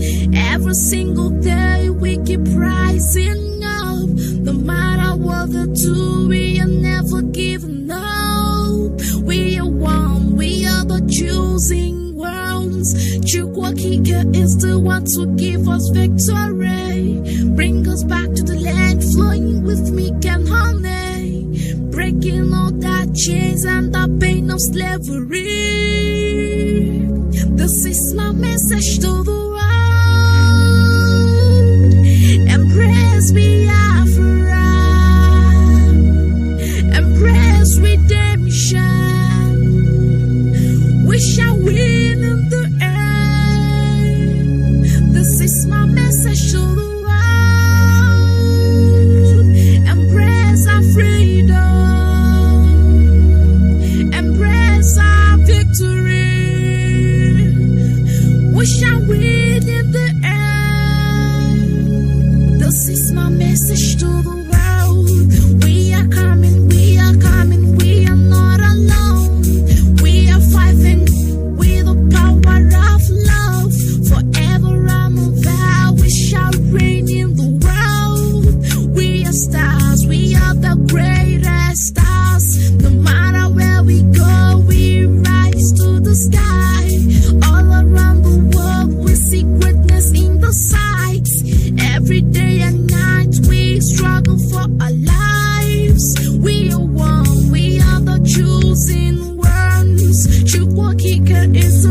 to give us victory. Bring us back to the land, flowing with milk and honey, breaking all that chains and that pain of slavery. This is my message to the world. Embrace Biafra, embrace redemption. We shall win in the end. This is my message to the world. Embrace our freedom, embrace our victory. We shall win in the end.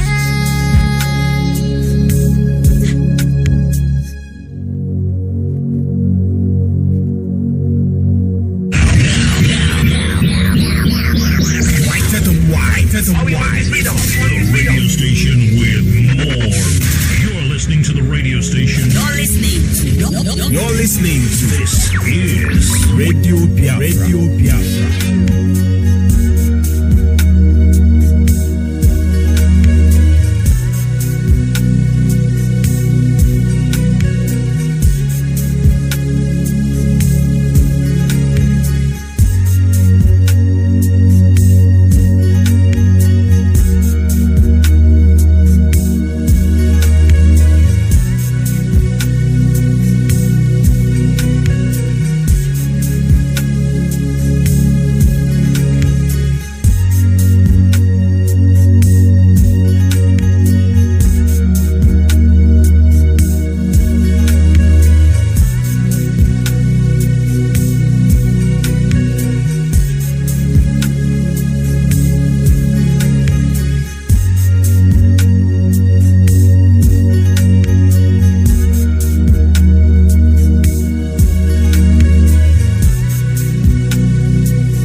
Yes, once again, fellow Biafrans, lovers of freedom, men and women of goodwill, conscientious people wherever you are all over the world, I say good morning, good afternoon, good evening, and to some of you, good night, depending on your time zone. This is Radio Biafra Extra, and we are streaming live through Radio Biafra London.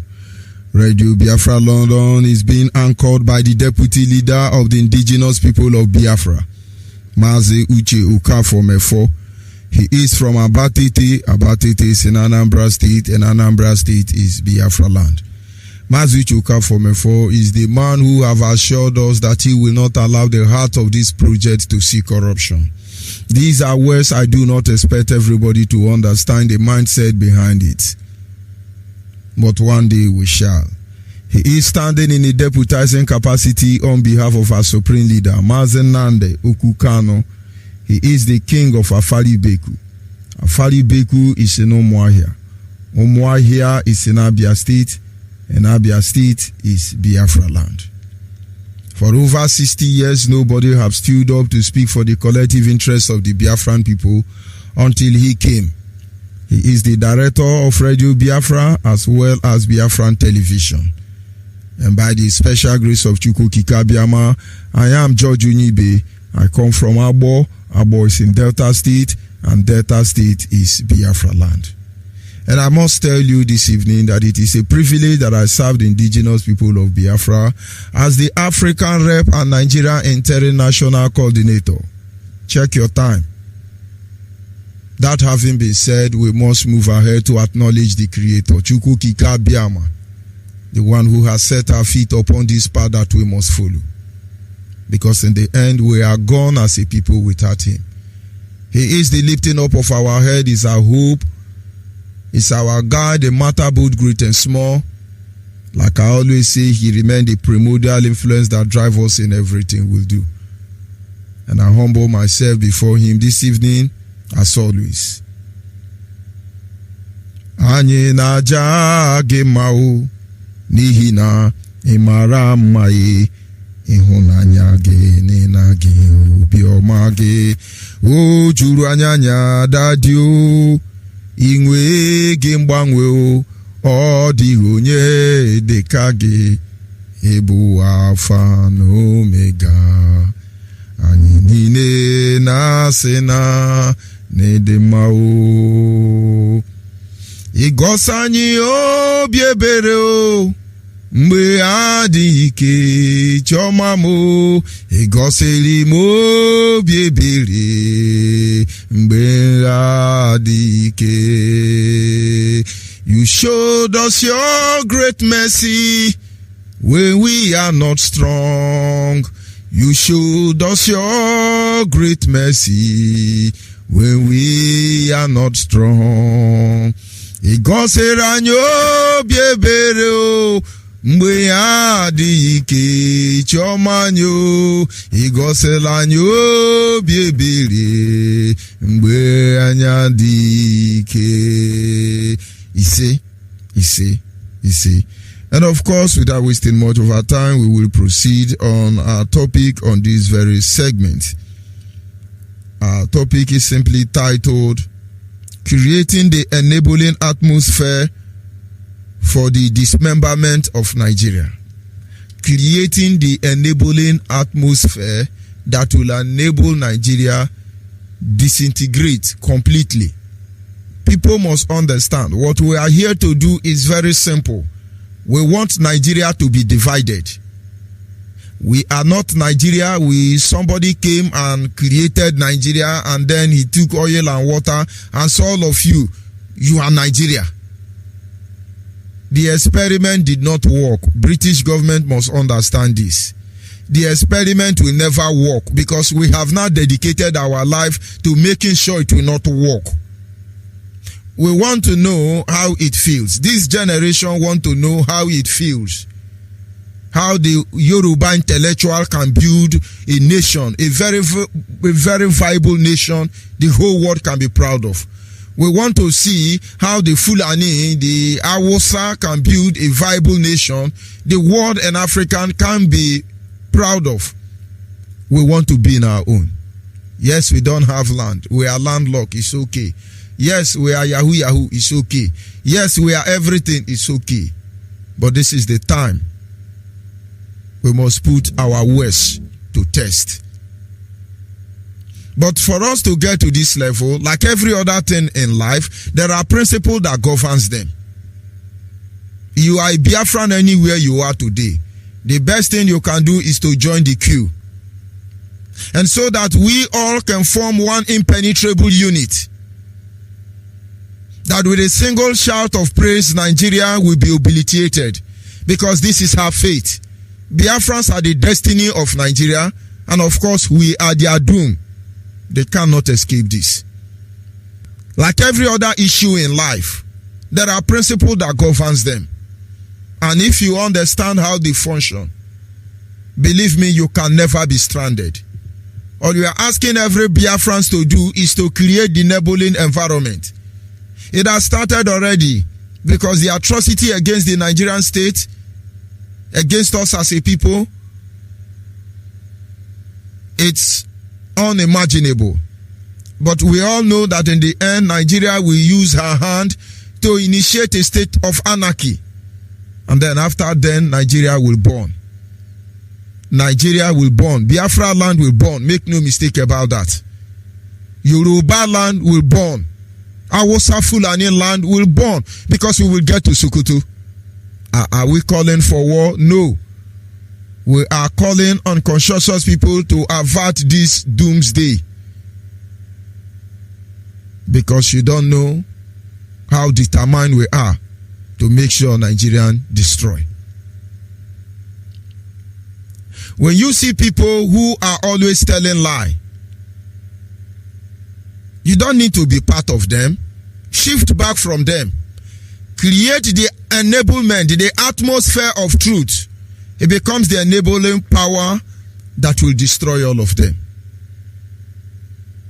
And so when we call upon you at this time and say, or when we look at this issue, this study, creating the enablement, the right atmosphere that will enable Nigeria to completely dismembered, you should be able to understand where we are coming from. The foundation of Nigeria is laid on the principle of lies. They do not have the capacity to say the truth.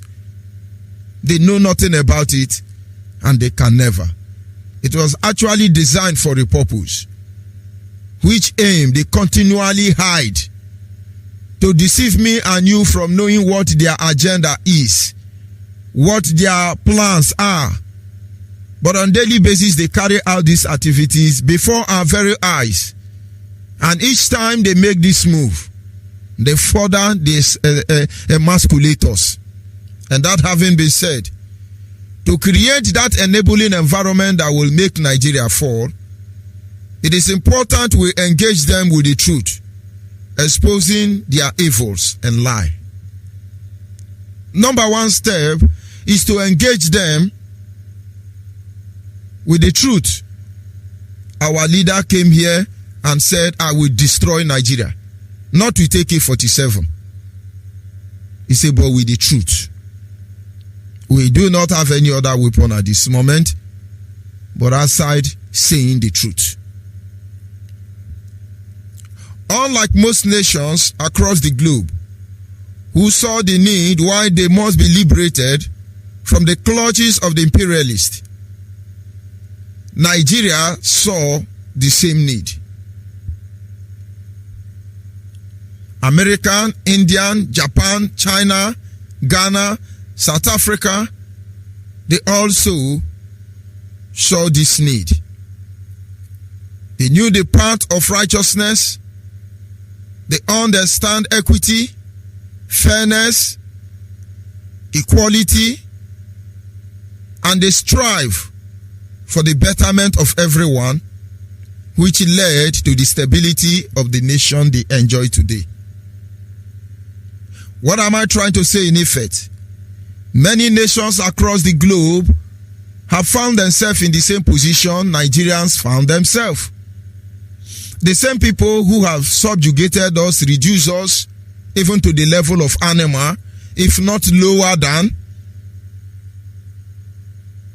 did this same thing, committed this heinous crime, this atrocity to other countries across the globe. Britain that colonized Nigeria and is still colonizing Nigeria through the indirect policy, colonized America. They colonized China, Japan, they colonized India, among others. But while they did this, the owners of this land understand the truth.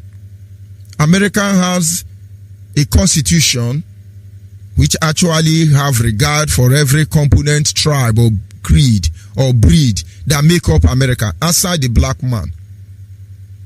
And I think their problem started from Africa, like our leader said. And with this mindset, making sure that everybody in America enjoy a certain standard of life. At least even though the blacks in America do not have equal right with the Caucasians, but yet you cannot just kill any black American. You can't even kill black American chicken. If you kill American chicken anywhere in the world, you will hear for them. At least they are fair enough. Men and women came together and said, we must chase Britain out of our land. Even though some of them are Britain, they understand that the Britain have to go back to United Kingdom or where they come from to enslave the American populace. They work very hard. Britain left. They decide how their future will be. Whatever the case may be today, they are the author of their destiny. The same Britain was in Japan. They were in India.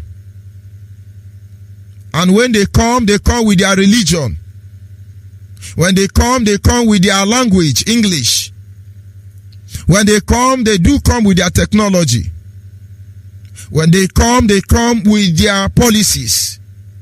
Like the ones we previously have in Nigeria, Clifford Constitution, Mafosen Constitution, among other fraudulent constitutions, including the 1999 Uluwole Constitution as amended, Abdusalami Abubakar. But like in India, when they were able to come together by creating an enabling environment to send the British away, They understand the need why they must plan for a future generation to have access to justice system, to have access to equity, to have access to good governance. They had agreement. They worked together. And when the British left, they gave their Christianity to them. Am I saying there is no Indian Christian? Many of them are Christian. But they don't carry it in their head. Building company like Yoruba pastors. Right here in Nigeria. In India today, if you like, worship good, worship slippers, worship ant, it is your business. The Indian rejects even their dressing. They enhance, they develop on their culture and tradition. The same thing is applicable to China and other countries. And now what am I trying to say in effect? In the case of Africa, in the case of Biafra land, they came to Nigeria, they created Nigeria, and they made Nigeria to become a place where you have injustice. In the case of Nigeria, there have been cases of injustice. We have access to greatness, but at the end, it is all otherwise. That is why we have been forced with so much misery. The main reason why IPOB has come to put an end to it. Biafrans are blessed with unimaginable natural resources, human capacity in terms of resources. But they made sure that in the midst of all these things, they make our life miserable. Unlike every other nation, some people inside Nigeria love it that way. The Northerners will deliberately impoverish their youth, the next generation, and reducing them to common beggar. They call them alamajiri. But this youth, this next generation, still have not seen the truth. And that is why we still calling on them to rise up to the challenge and embrace the future that lies ahead of them. Because the world will not always be like this. Of course, the Yorubas are enjoying it. They have their own 10% benefit anywhere. And hopefully there is no need to call for the disintegration of Nigeria. Biafrans, on the other hand, have suffered enough. And based on that, we say we want the country divided. It's evil to have everything that fuels a nation and yet you don't have a fuel. And IPOB step in. Let us first of all consider the genesis of all this problem. In order for us to appreciate the way forward, which is Biafra restoration. Nothing more, nothing less. By creating the necessary enabling environment that will make Nigeria disintegrate. Many people do not understand the position where we are. And certainly they cannot appreciate the reason why we do what we do. But I believe it is important we reconsider some of them. From different dispensation and their handler, that has always been men and women who had intention of creating a better tomorrow as the nature of man are. In different dispensation, there have always been men and women who desire for a better tomorrow. Now let's look at it this way. During the time of invasion, because they came first of all as friends, expedition. They came, they saw us, they conquered. They left, they came back, they pretend they come for trade. They stole. Then they came back, they pretend that they are there to colonize us. And then they took everything that we have.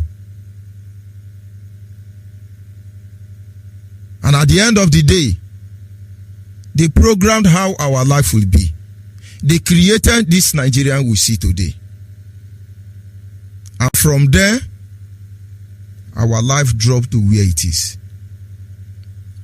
People, men and women of goodwill, has always projected themselves. In 1960, men fought for independence. In order to enable us become the author of our destiny. It never worked.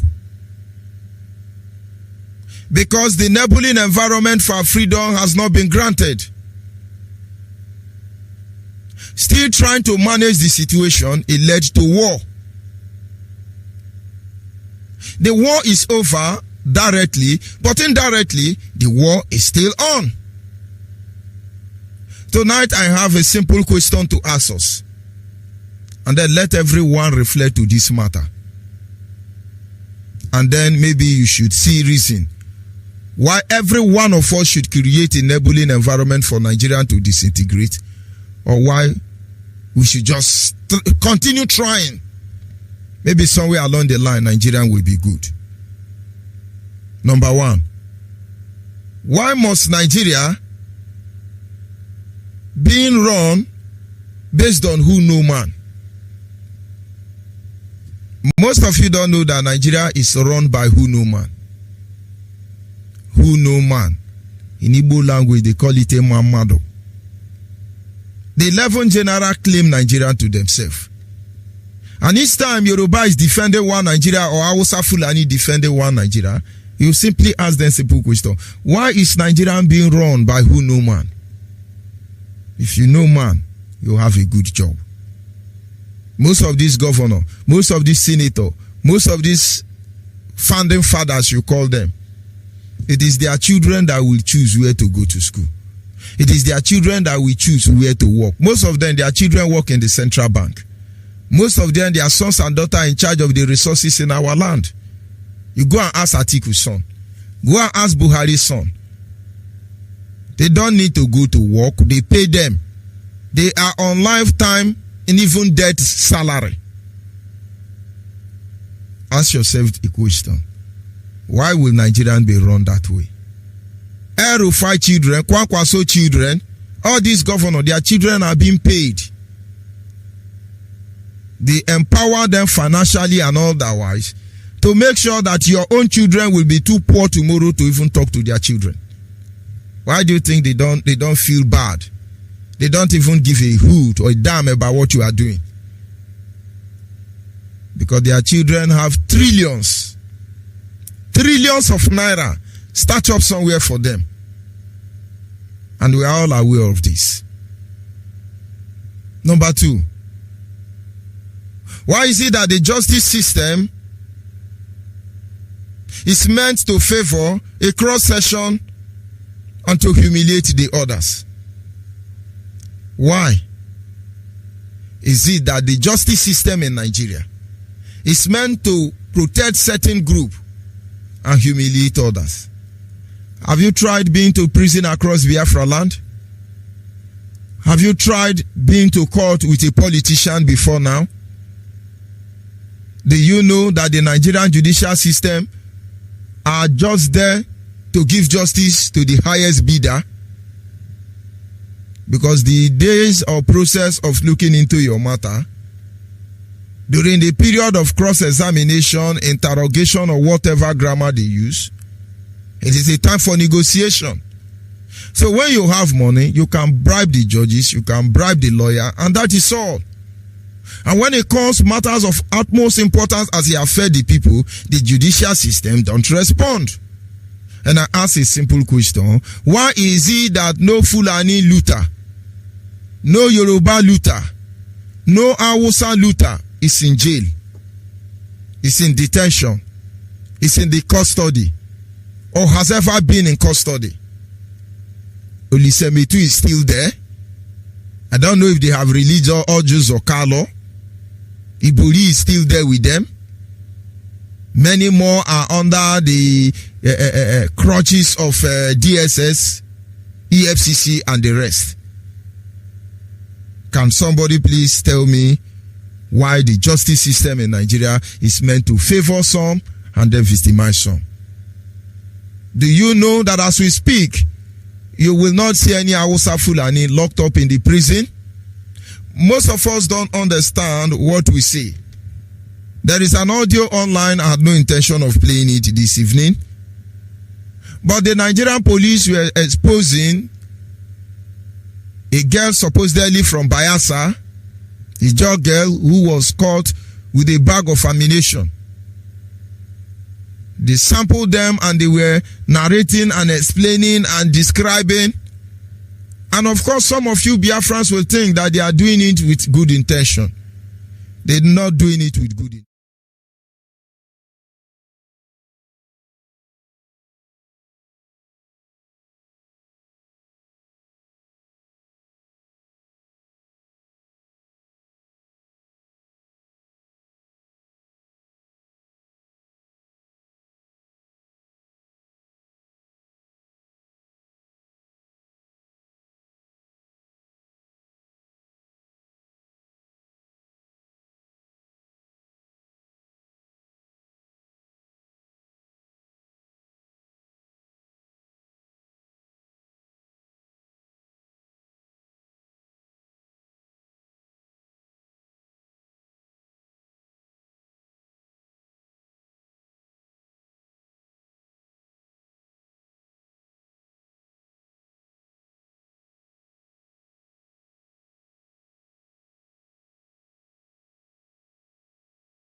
Go to the Britain embassy and a Yoruba come to the same embassy. They don't query Yoruba, they give them one-way tickets. But you Biafran, they don't care for you. But what I'm saying in effect is Yoruba don't travel,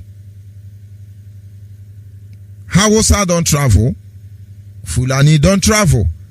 And when they manage to travel, they lodge in big hotels and lavish the monies to loot from our land.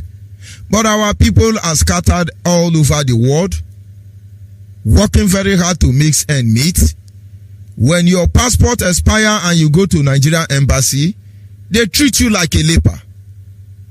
When they kill you and throw you down from a story building like the one that happened in Indonesia, when you are killed in South Africa in the name of xenophobia, when your shops are locked up in Ghana because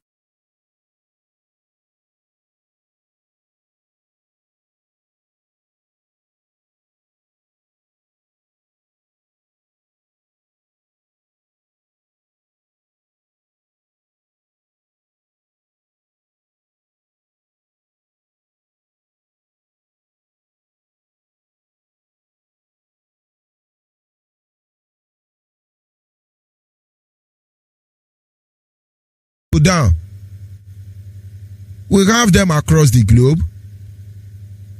Like Jesus said to Judas, whatever you have to do, do it quick, because you people time are winding up. We understand the fear of many of our people. They say when Biafra come, that means you are going to kill all of us. Honestly, nobody is killing any politician. Nobody is killing any saboteur. Nobody is killing any idiot. But we have a justice system that will decide what happened to everybody. In other words, when they be baba konembo, makane abachoso agwa mile. And so whatever you are doing, you think you are going to go away with it? My brother, think again. But I won't digress to that angle further. But I ask you, why is Nigeria embassy don't care for you as a Biafran? I remember some time ago when my immediate younger brother came back from where he was staying, having been away for about 20 years. And he came, of course, you know the normal way passport goes and passport comes. He landed in Lagos. They seized him in the airport. And when I got there, I said, what is the problem? The Yoruba in charge of the immigration said, my brother is not a Nigerian. Of course, he's very fair because my mother is fair. And I'm very black because I took that from my father. And I said to them, how do you know who is a Nigerian and who is not a Nigerian? They say, can't speak Yoruba now. And I look at the man and I say, it's my younger brother. And they start speaking Yoruba. I looked at him and say, oh, Nikure. And let me not just give him go there. I told him it will not be well with him.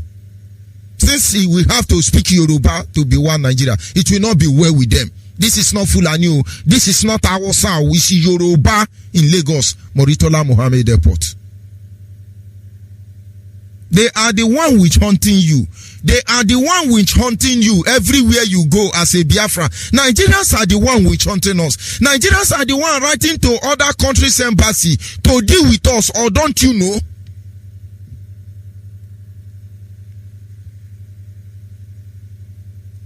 Why is it that the only agenda of Nigeria for our people is to completely emasculate us? Don't you know that the only agenda for Nigeria, for you that is south and you that is southeast, don't you know the only agenda they have is how to destroy us completely? When they go and borrow money, they will tell you who they will share and give and who they will not give. When they are talking about presidency, they don't even regard you. When they are talking about development and infrastructure, you are nowhere to be found. When they talk about building army barracks and mountain checking points to reduce our population, they remember Biafra land. To infect us with coronavirus, you saw the millions of Fulani Alamajiri terrorist group all in our forest, waiting to strike. Have you ever asked yourself question? Why is it that the only thing they can think for us is how to destroy us? When they close border, don't you know it is to destroy your business? Have you seen Yoruba importation company? If Yoruba man import one Mazda, he go print sticker 500,000. Oluwole Adeyomi importation. Mafoluku importer exporter. Only one Mazda Toyota or one Mazda car. Do they do importation? But we don't have sea. We have sea, we don't have seaport. I just want us to refresh our mind what they are doing to us, and then every Biafra must see the need why we must begin to create a enabling environment across the globe that will enhance the total dismemberment of Nigeria.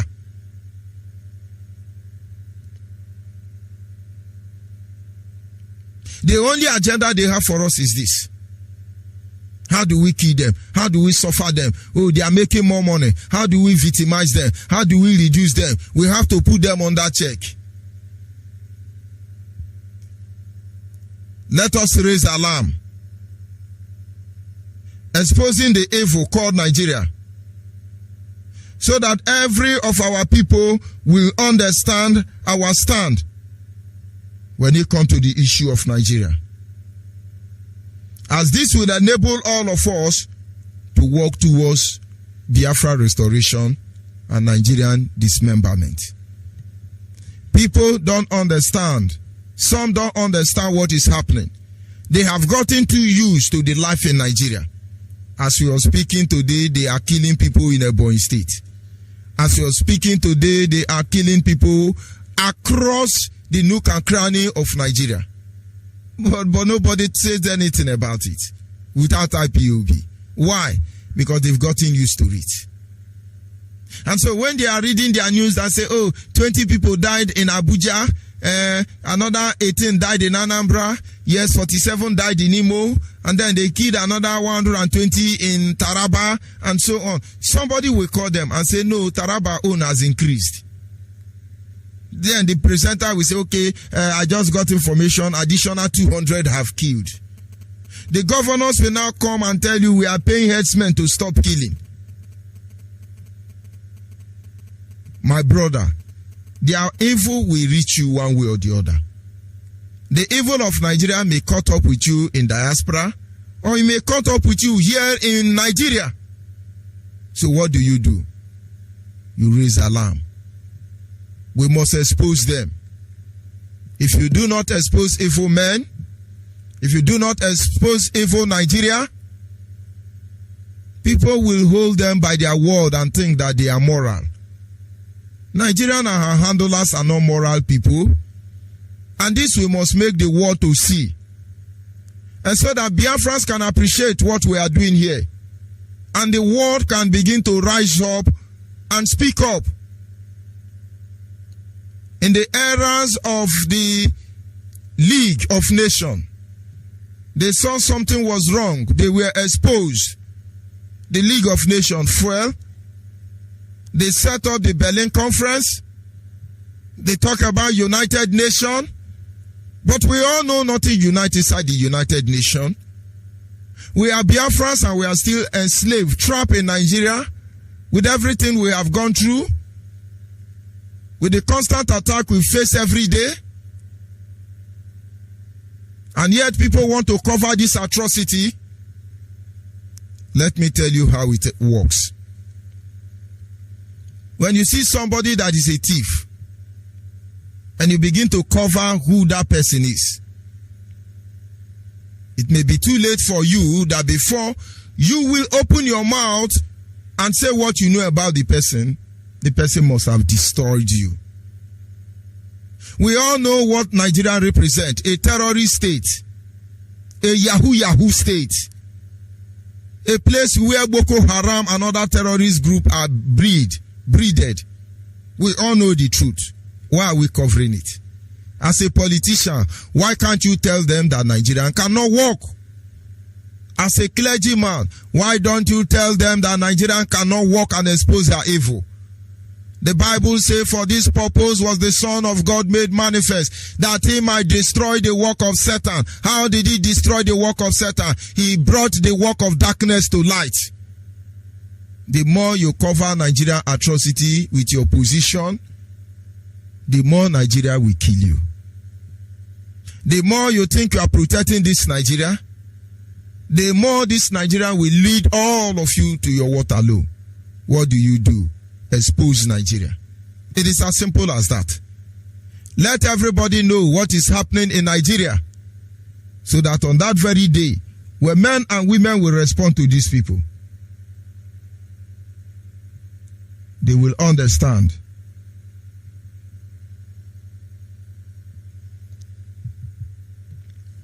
what is at stake.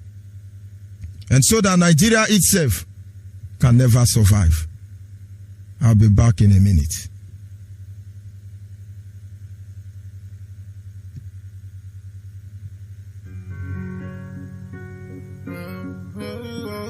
This is my song for freedom.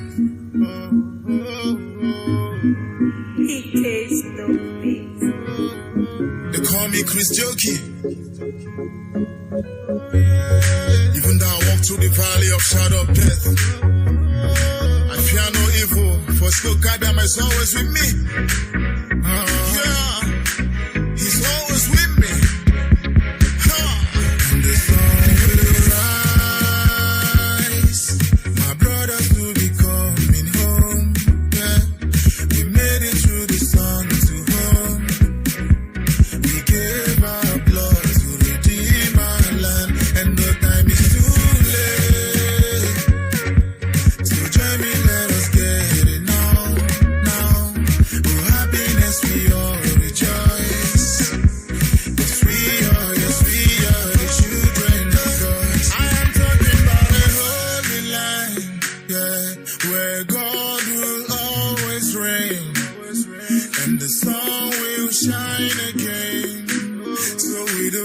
will rejoice. Yeah, where no one will tell me that my song is suicidal, that I will lose my life for singing song, where there is freedom of speech. Mr. Mefo will remind us that we are children of the Most High God. In Jerusalem we meet again, yeah, 'cause we are the children of God, and the sun will rise. My brothers will be coming home, yeah. We made it through the sun to home. We gave our blood to redeem our land, and no time is too late. So join me, let us get it now. Oh, happiness we all rejoice.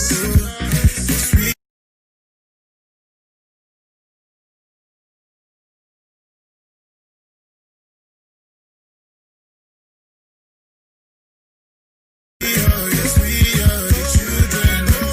We are praying for the moment, yeah, when heaven will come for us, and the world will talk about us. No one else have to die. All this nation will respect us, yeah. Understand we just wanna go back home. No amount of gun can stop the show, yeah. 'Cause we all got possessed, and the spirit is in me. My director will return home, yeah.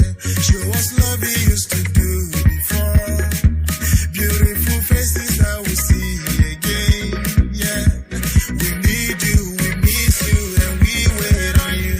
And the sun will rise. My brothers will be coming home, yeah. We made it through the sun to home. We gave our blood to redeem our land, and no time is too late. So join me, let us get it now. Oh, happiness we all rejoice. 'Cause we are the children of God.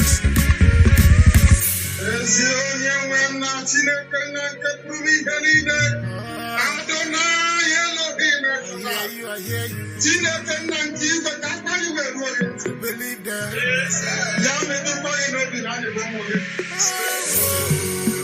Holy, Nambekano is another Savior. Holy, Nambekano is another Savior.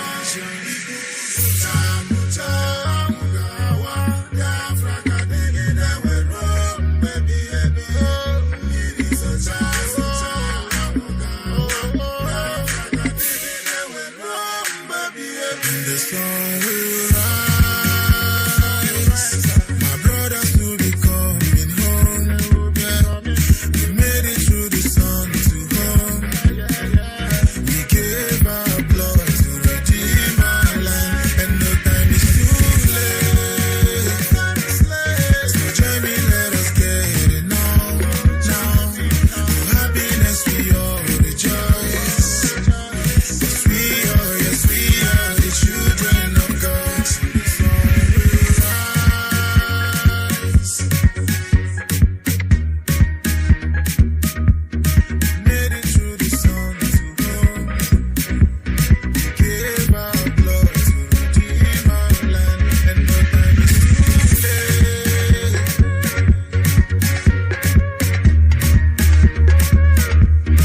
Happiness we all rejoice. 'Cause we are the children of God. Yes, of course, this evening, as our lines are going to be open now, I want you to make Nigerian popular. I want you to call us from across Biafra land what Nigeria have been doing to you as Biafrans. It is important the world should understand what Nigerians are doing to us. We have pretended for so long. We have been mute for so long. We have failed to respond and expose them for so long. Let them know what they are doing to us. A lot of people are looking for how to get this line and make their contribution to give report of what is going on in Biafra land. We must not keep quiet. If you keep quiet, people will not know you have problem. Something led to the reason why men and women begin to fight for independence across the globe. Something led to the people of South Sudan to act the way they act. And today they are better off than us. Let us make Nigeria popular for what they really are. Our WhatsApp line is 070-815-45642. 070-815-45642. The special number for the female is 081-288-58614. Special number for the female is 081-288-58614. And our direct line is 081-221-52971. 081-221-52971. Caller on WhatsApp. Caller on WhatsApp. Yes, good afternoon, Mazi. Yes, good evening from here. Mazi, good afternoon. Yes, my name is my man, Onyeibe. Mazi, I am the national PRO of IPOB here in Washington, United States. Mazi, I come from Amibo, and Amibo is in Olo. Amibo is the home of King Jaja, and Amibo is the home of the Tiger. Honestly, Mazi, I have a lot of things to say about why Nigeria is having amnesia of what they have done to us, the Biafran. And I want all the Biafran youth to understand that Nigeria do not wish us any good. Nigeria, they kill our parents. They kill 5.5 million of our brothers and sisters. They have raped our sisters and mothers. They even just cut open the pregnant women and remove the baby and kill the baby. Nigeria, up to today, have blocked us after the war. They put a blockade on us. The air, the sea, and the land blockade. There is no airport if you are traveling from any country coming to Nigeria. You don't have any international airport. The only thing you have to do is just to get a connecting flight from Lagos to where you're going. Or you go through the road. And even when you are traveling through the road, the blockade they put on the road after the war that they didn't remove, then up to today, they are stalking you. Anywhere you stop and search, open your boot, what do you have? And then you continue just to steal from you. Not only that, Mazi, even the sea, we don't have anything. You want to ship something back home. You have a business. You want to ship something to come and sell. You have to go through Lagos before you can import your thing. We don't have any seaport. We don't have anything. Mazi, there is no electricity in Nigeria. You want to bring an industry so that you can open up an industry and then employ youth.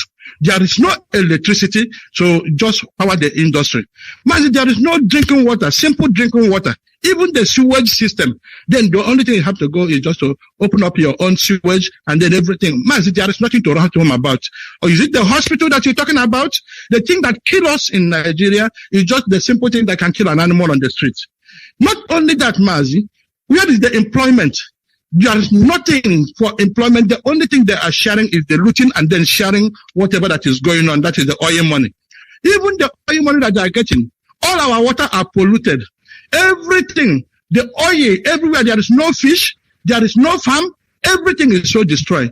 Mazi, the only thing is that this is a nightmare that you have to live in this dungeon called Nigeria. It is a very big nightmare. This is worse than what they call a hellfire. That is what Nigeria is. A place that something that cannot kill a dog will kill you. A place that you don't know where to go at night, then you don't even have electricity to talk. There is no employment, Mazi. There is nothing that you can talk about. Is it our education that you're talking about? What is it that you have to be happy about? You know, so this is the reason why, this is what I'm talking about. And this is the reason why that Nigeria is not supposed to exist. They are not doing it when they're talking about Nigeria. Nigeria that have killed everybody, the impetus they have, the audacity they have to exterminate you. After exterminating 3.5 million children, starve children to death. If you want to kill a tree, then you will go to the root and you kill the root. So these people intentionally do not want us to survive. Any Biafran student that is thinking about that he's going to have a Nigeria as a place to live, you know that that person is dreaming. The person is extremely very delusional. That is what I am saying. So, Mazi, I am urging our youth. They have to, because they have to live, they have to survive. These people do not want us to survive in any way or form. They have to stand their ground because they are not asking anybody to be killed. They are not asking anything that belongs to Yoruba. They are not asking anybody anything that belongs to Fulani. They are talking about their survival. These people have encroached into our land. They are still coming now with the audacity to rape our children, to rape our mothers and fathers, and to destroy our farm, taking their cows just to go to the farm where we feed ourselves. What do they want to do? They want to do what they did during the war, the starvation. That is what they want to do. So, Mazi, I am urging our people just to stand their ground because he who is down don't need to fear any fall.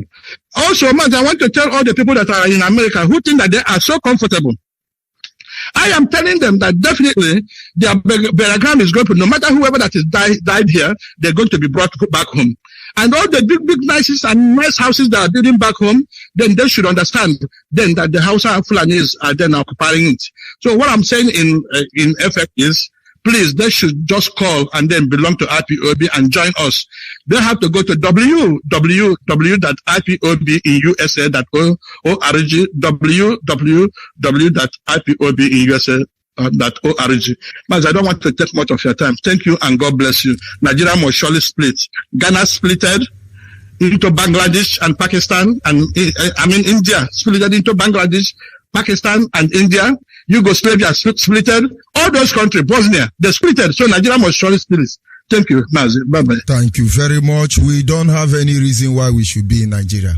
Can Yoruba tell me why that seaport in Lagos cannot be replicated in Delta State, in Bayelsa State, in Rivers State, and in Cross River State, in Anambra State, and in Akwa Ibom State? Can Yoruba, Wosa, Fulani, one Nigerian tell me why we don't have any international airport in Biafra land? My brothers, the line are open. Let them understand what they are doing to us here in Nigeria as Biafra. Can you hear me? Call on WhatsApp. Yeah, I can hear you, Mazi George Onyeibe. Good evening from here. Yeah, thank you so much for your good work. Thank you for educating us. Mazi George Onyeibe, your last session is very amazing. You know, I so much love it. I thank our supreme leader. I greet our leader, Mazi Nnamdi Kanu, and his deputy Uchemofo. I say, may Chukwu Okike Abiama bless them, bless him in the name of Chukwu Okike Abiama. Today, our leader, today, Brokers was amazing, fantastic. Mazi George Onyeibe, I want to contribute for what you are saying, you know, because Mazi George Onyeibe, when we are telling our people, when we are saying that we need Biafra, you know, we have reason why that we say that we need Biafra, we want to go, we are not in Nigeria. And when we are saying that Yoruba is our problem, Lele Mazi Onyeibe, Yoruba is our problem concerning if you come to that airport or that airport that is in Lagos. Mazi George Onyeibe, could you believe that thing that you said that it happened to your brother, it eventually happened to me, Mazi Onyeibe, 2014, when I take flight from Vienna, Austria to Addis Ababa. Then from Addis Ababa, I transit to Muhatara Mohammed Airport to Lagos there. Mazi George Onyeibe, could you believe that when I want to go back, these people and the woman that is in charge is Yoruba woman. Could you believe that these people cannot allow me to go back? The woman was telling me that I am not a zoo, that I am Ethiopia, that I'm not in Nigeria. How do I show that I'm a the zoo, that I come from Ethiopia? You know, that I cannot fly, or if I want to fly, I should pay $1,000. I said that I'm not going to pay any money. You know, that how could you say that I'm from Ethiopia? You know, I'm not from Ethiopia. Just because of I transit from Addis Ababa to Lagos, then you say that I'm from Ethiopia, so that I'm not going to pay any money. Mazi George Onyeibe, could you believe that we are arguing it, and I missed the flight? So this is a particular Yoruba woman that do that to me in 2014. I lose the fight, lose everything. So my brothers and sisters, when we are telling you people stop going to Yoruba church because these people did not meet us well. They did not like us. They don't want us to progress. They don't want us to be happy. They don't want anything good for us. That is why they want that airport to be in Lagos so that they can intimidate us, so that they can do everything they want to do. They want to do us with Biafrans because they know that if we are coming from abroad, we don't land in Lagos, we cannot go to our land. So this is the time that we need to get our freedom, our own nation, Biafra, so that when we are coming back home, we will land our land, not Yoruba land, not Hausa land. Mazi Onyeibe, this is my contribution. This is what I want to say this evening. Yoruba people are not good. Thank you so much. Thank you very much. Let us ask ourselves question. Let other people who are witnessing what is going on ask Nigerian question. Why is it that in the whole of Biafra land that comprises of or has access to 13 states don't have a single airport, a region of its own, a sovereign nation of its own? Why are they making sure we don't have seaport? Why are they making sure we don't have airport? Why are they making sure our land is not developed? The next generation must understand what they are doing to us and then begin to respond, or else we are gone as a people. Don't let anybody deceive you. Call on the line, your name and where are you calling from? Hello. Go ahead. Good evening from here, loud and clear. Go ahead. Good evening, Mazi Onyeibe. I am Mazi Chinedamuta. Are you hearing me? Go ahead, my brother. The world is listening. Go ahead, please. Yeah, I am Mazi Chinedamuta, the coordinator of Industrial Zone 2 in Abia State.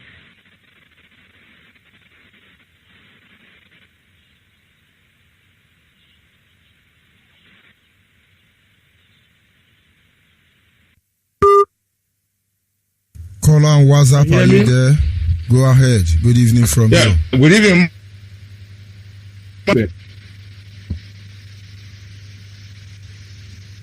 Can you hear me? Go ahead, please.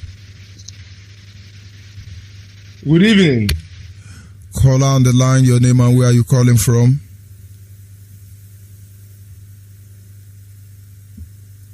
Call on the line.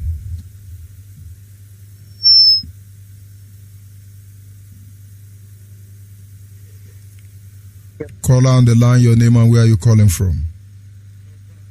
Good evening, sir. Good evening from here. Go ahead. My name is Ifeanyi Chukwu. I'm calling from Aba. I'm from Olo. And from Olo, I came from Ijasebe in Olo. Mazi Onyeibe, since I'm following you on this podcast, I have found out the truth. Mazi Onyeibe, these Yoruba, Hausa people, they have no love for us. Mazi Onyeibe, could you imagine the other day I was in Ikeke going to Arera main market? It happens that a Keke man crossed our own Keke and hit the Keke and break the glass. And our own Keke tries to fight and know what's wrong with that guy that makes him to drive the way he drives. Not knowing that the military man is after that young man. These people, what about Keke is after that Keke. These people cannot get that one at the front. They brought us back. They stopped our own Keke. Mazi Onyeibe, if not for God, I could have been a dead man. These people carried me to their camp. They beat us in Numba High School in Bisaba. They humiliated us. They said that people is our gang, that we are armed robbers. It's not for people that are witness of what happened that day. I don't even know where a one barrister, just know he was watching aside what crowd gathered. Noise was making. The man was watching aside. The man followed us from the road, local with the Keke. The man used to tell them, I see this people to enter this Keke. This Keke is the front of my car. I can tell anything that happened on this main road. Mazi Onyeibe, if not for God that day, these people could have destroyed. Or these people would tear my body with their knives, their kuboko.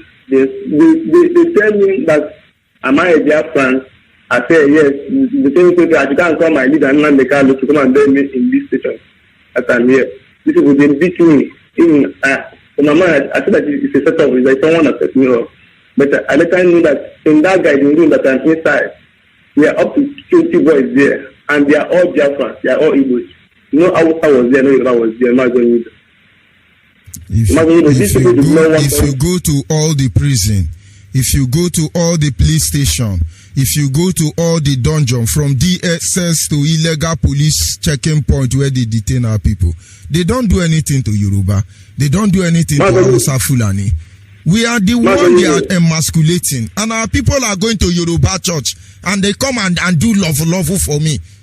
It's unfair. Could you imagine where we are living in Naba? There is a crack between some robbers and some policemen. So it happened that the policeman was attacked and killed. From Umwe police station in Aba here, they caught in Barracks. These people came in the street and bombed more than almost 10 buildings.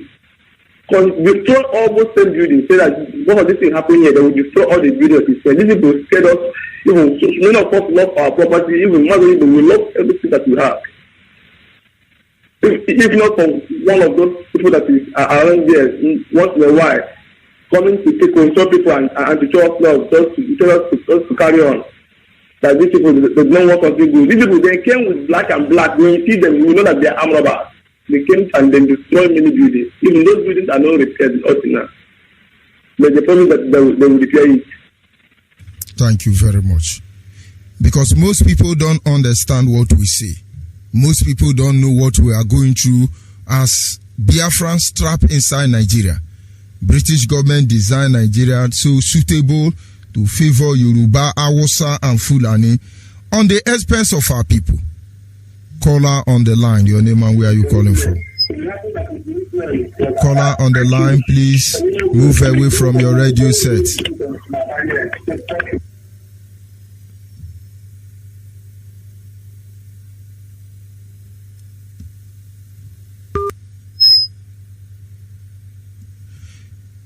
People must understand what they are doing to us. And our people must be ready to undo all this evil against us. Are you there, caller on the line? We must be ready to expose Nigeria for who she is. Caller on the line.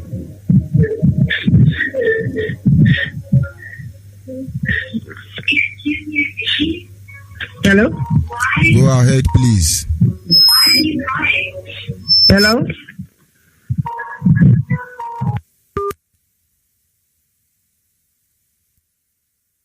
When you call this line, move away from your radio set. Are you there, caller? Hello, good evening. Good evening. Go ahead, please. Mazi, my name is John Njoko, and I come from Abaja. Abaja is in Olo province, and I'm calling you from Aba. I belong to Osoma zone here in Aba. Mazi, that are for Yoruba people. In fact, people coming with Biafra here in Aba. That's for Yoruba people. It happened one time I followed the motor go Lagos. Then for where we park motor as a conductor, Yoruba woman immediately saw that motor. He come up and deflected the tire. As soon as he knows that he's an Igbo man, it's that motor.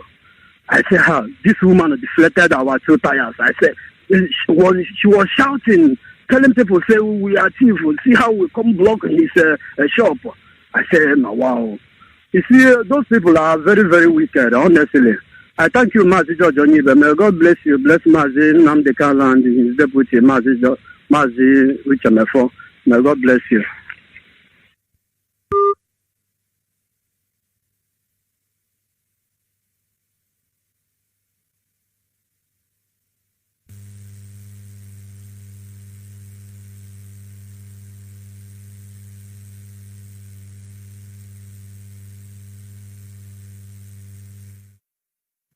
Hello. Good evening from here. Good evening. My name is Emmanuel Oji Idika, and I am calling from Aba, Abia State. Area State, Biafra land. Please, I want to first, this is my first time of calling, and I've been calling every day, all day long. I want to thank everyone and you, Mazi Onyeibe, and our leader, Mazi Nnamdi, all the good work you have been doing. Please, this is what I want to put in on this struggle. We Biafrans, some of us use this struggle as a joke, something. Because I must tell you where I'm staying. I've tried everything possible to make sure I convince all my friends. And they are all just ignoring. And sometimes if I try to talk to them, even when you're preaching, sometimes I try taking my radio to their house. They look at, listen, you need to learn some of this teaching. This is not only based on Biafra teaching, something that you need to know about our Igbo life. And still, if they don't want to listen, so even I just thank God for now, some of them are not understanding. Could you imagine I traveled yesterday to Enugu, what I saw on the road was something else. When I was on the road, even people carrying dead bodies, anyhow, and all the policemen along the road, all they are just doing is collecting money from them. Collecting money. If you settle and you carry the dead body and pass. If you settle, you carry your dead body and pass. Some of them, they couldn't even put them in a coffin. They're just carrying them like that, folding them. I was asking, one policeman now came and talked to me, said that only thing that will save us is Biafra. The person is not even an Igbo man. The person just talked to me and said that the only thing that will save us is Biafra. That we here, we are suffering, all of us. I was looking at that man. I told that man, why is this not happening? He said that in Nigeria, there is nobody ruling. And they are just doing it. And anything that we say, that's what we collect. And before I get to where I was there, I know how many checkpoints I saw on the road. Almost thousands of checkpoints. If you walk from there, you see policemen. That's how they are torturing people. Torturing people, stopping torturing everybody, making life difficult for us. So please, I want to tell our people what they should do. This struggle is not only meant for only Biafra. In order for them to know where they are coming from and know their roots and know where we started. And I want to thank our able leader who has opened our eyes. Seriously, he has really sometimes, if I begin to think about this struggle, I will just be thanking God for everything he has done. Because if not you people, I don't know where we would have been by now. Please, thank you very much. Please, I really appreciate your may God keep guiding you people, and we must surely actualize Biafra, and Biafra must come. And I believe that strongly in my mind. Even sometimes, if I remember about this struggle, I was just thanking God for everything, because I know within myself Biafra has already come. And I want to encourage all my friends here in Aba, in 7-Up, and so where I stay in Waterside there. So many things are going on. But I just want to tell everybody, even my friends, those people encouraging me, because I know how people encourage me, they push me to yesterday. Even I was begging, calling, say, how can I join IPUB? But one of my guys took me, and I was able to be part of IPUB. I just want to thank him and other people and their struggle and on their consistency in order to make sure that we actualize Biafra. Please, people are doing a good job for us. I must thank everyone and thank all of you. It's not easy.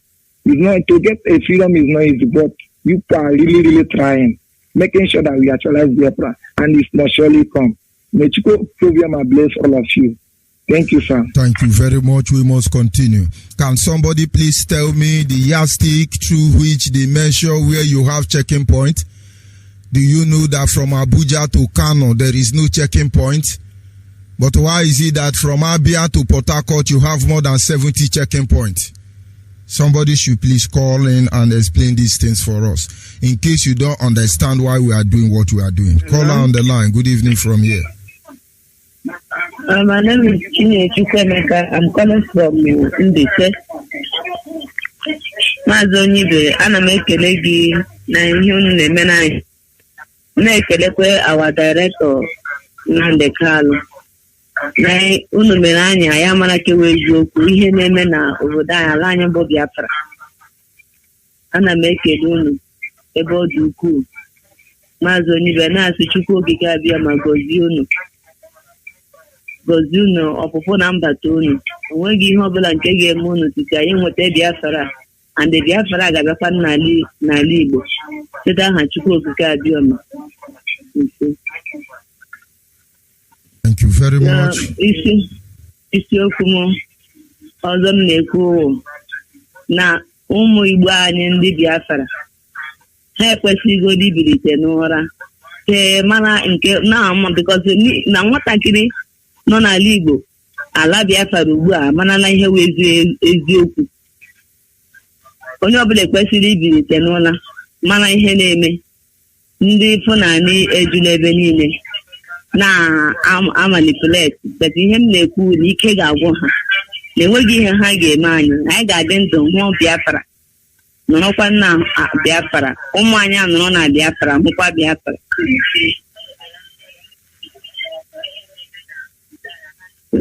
Thank you very much. Thank you very much, and God be with you. Our people must understand this is how this evil continue.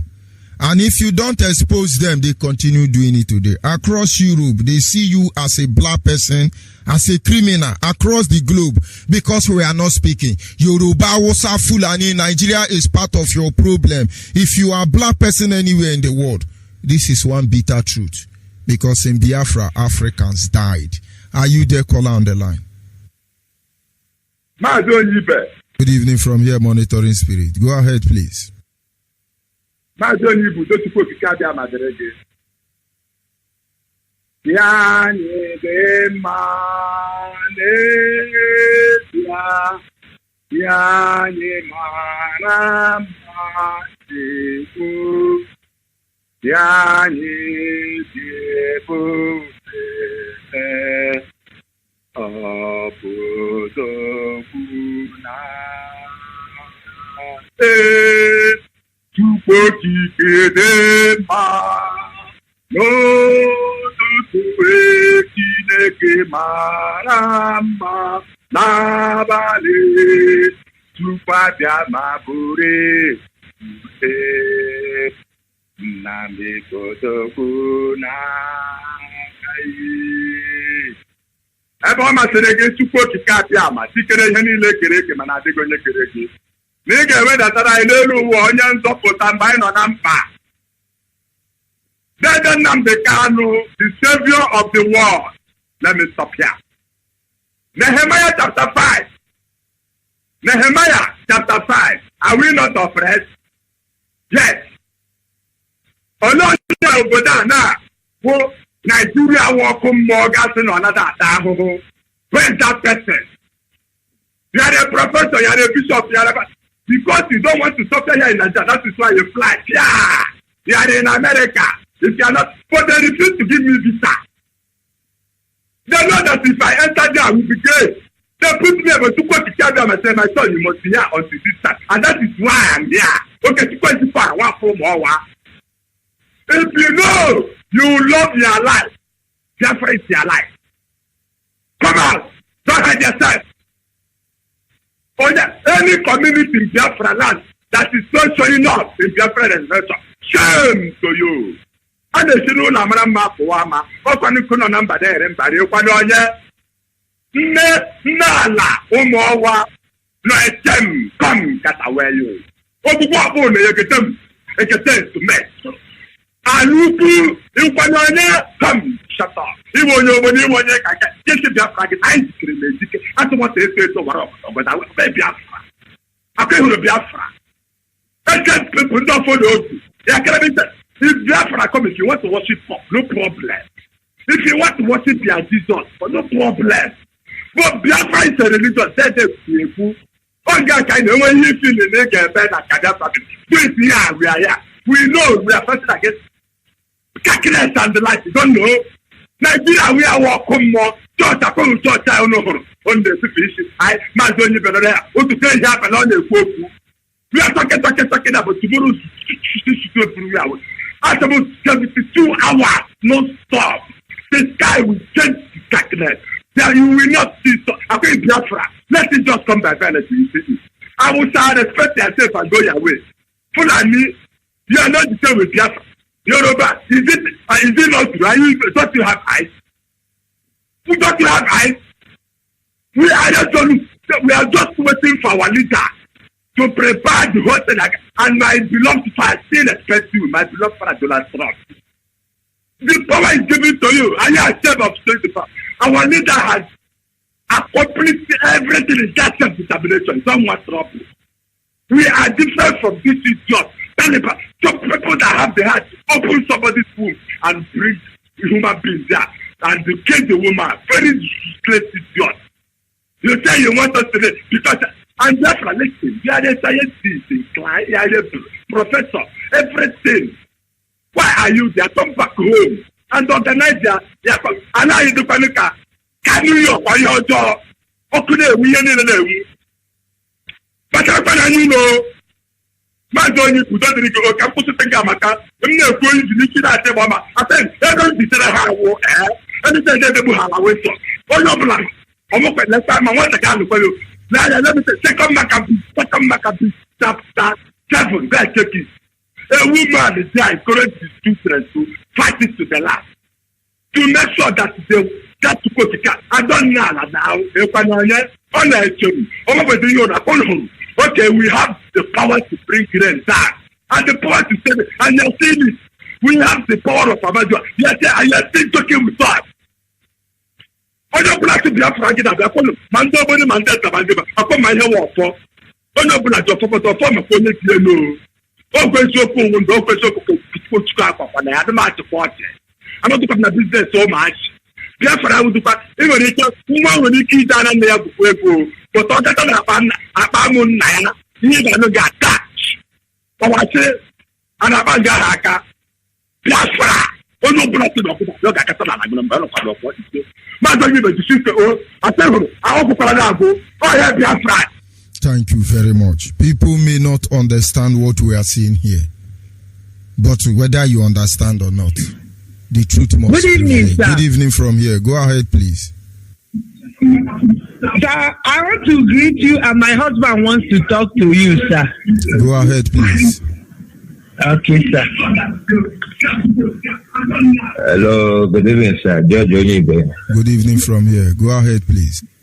This is Mazi Chidi Ugu from Auchi. My brother, I really appreciate your works and your commitment, and God will really bless you and keep you in abundance. You see, Bible said that my people are perished because of lack of knowledge. And not only that, the problem we have in Nigeria is not Hausa, Fulani, or Yorubas. We are the problem for ourselves. Onye ọbụla mara ihe supposed marụ ebe mmiri si ebido wee na-amụ ya ga-amarụkwa ebe mmiri ga-eji wee stop n'arịa. Anyị nwa bụ ndị Igbo supposed ma na ihe ndị a na-eme anyị bụ they are cheating us and we are remain in slavery, both religious, both in political, in any ways. In the church itself, they will eliminate you, make you to be an slave in the church. At the end, we are saying we are worshiping one God.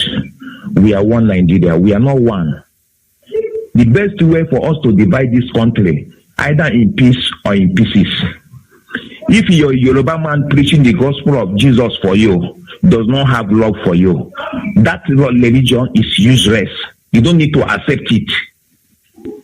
My brother, I appreciate the works that you people are doing. And the Bible said that he said, he that had it here, let him hear what the Spirit of God said to the church. Mazi Nnamdi is a God sent. And that young man, God will bless that man. And God will keep that man.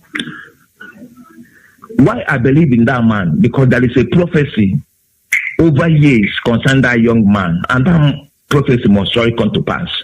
Bible says that instead of my word will not come to pass, the heaven and earth will pass away. If Nigeria had it here, let them make peace with Biafra. Give us what we want. If they don't want it, we are ready to destroy Nigeria either in peace or in pieces. Because the wickedness of this country is too much.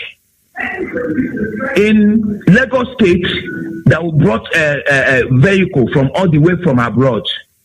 You will see among they are charging an Igbo man, collecting Igbo man's money based on one Nigeria.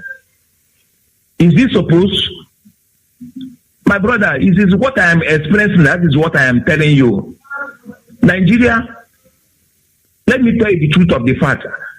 I am cursing Nigeria every day. In the morning, I curse Nigeria. In the afternoon, I curse Nigeria. In the evening, I curse Nigeria. In the night, I curse Nigeria.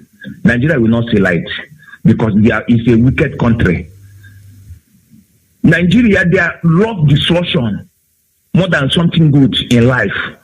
How can I be with such a country that does not have something good in the human being? God created this life for us to enjoy life. But Nigeria is a trap to every human being. You cannot live in this country and have peace.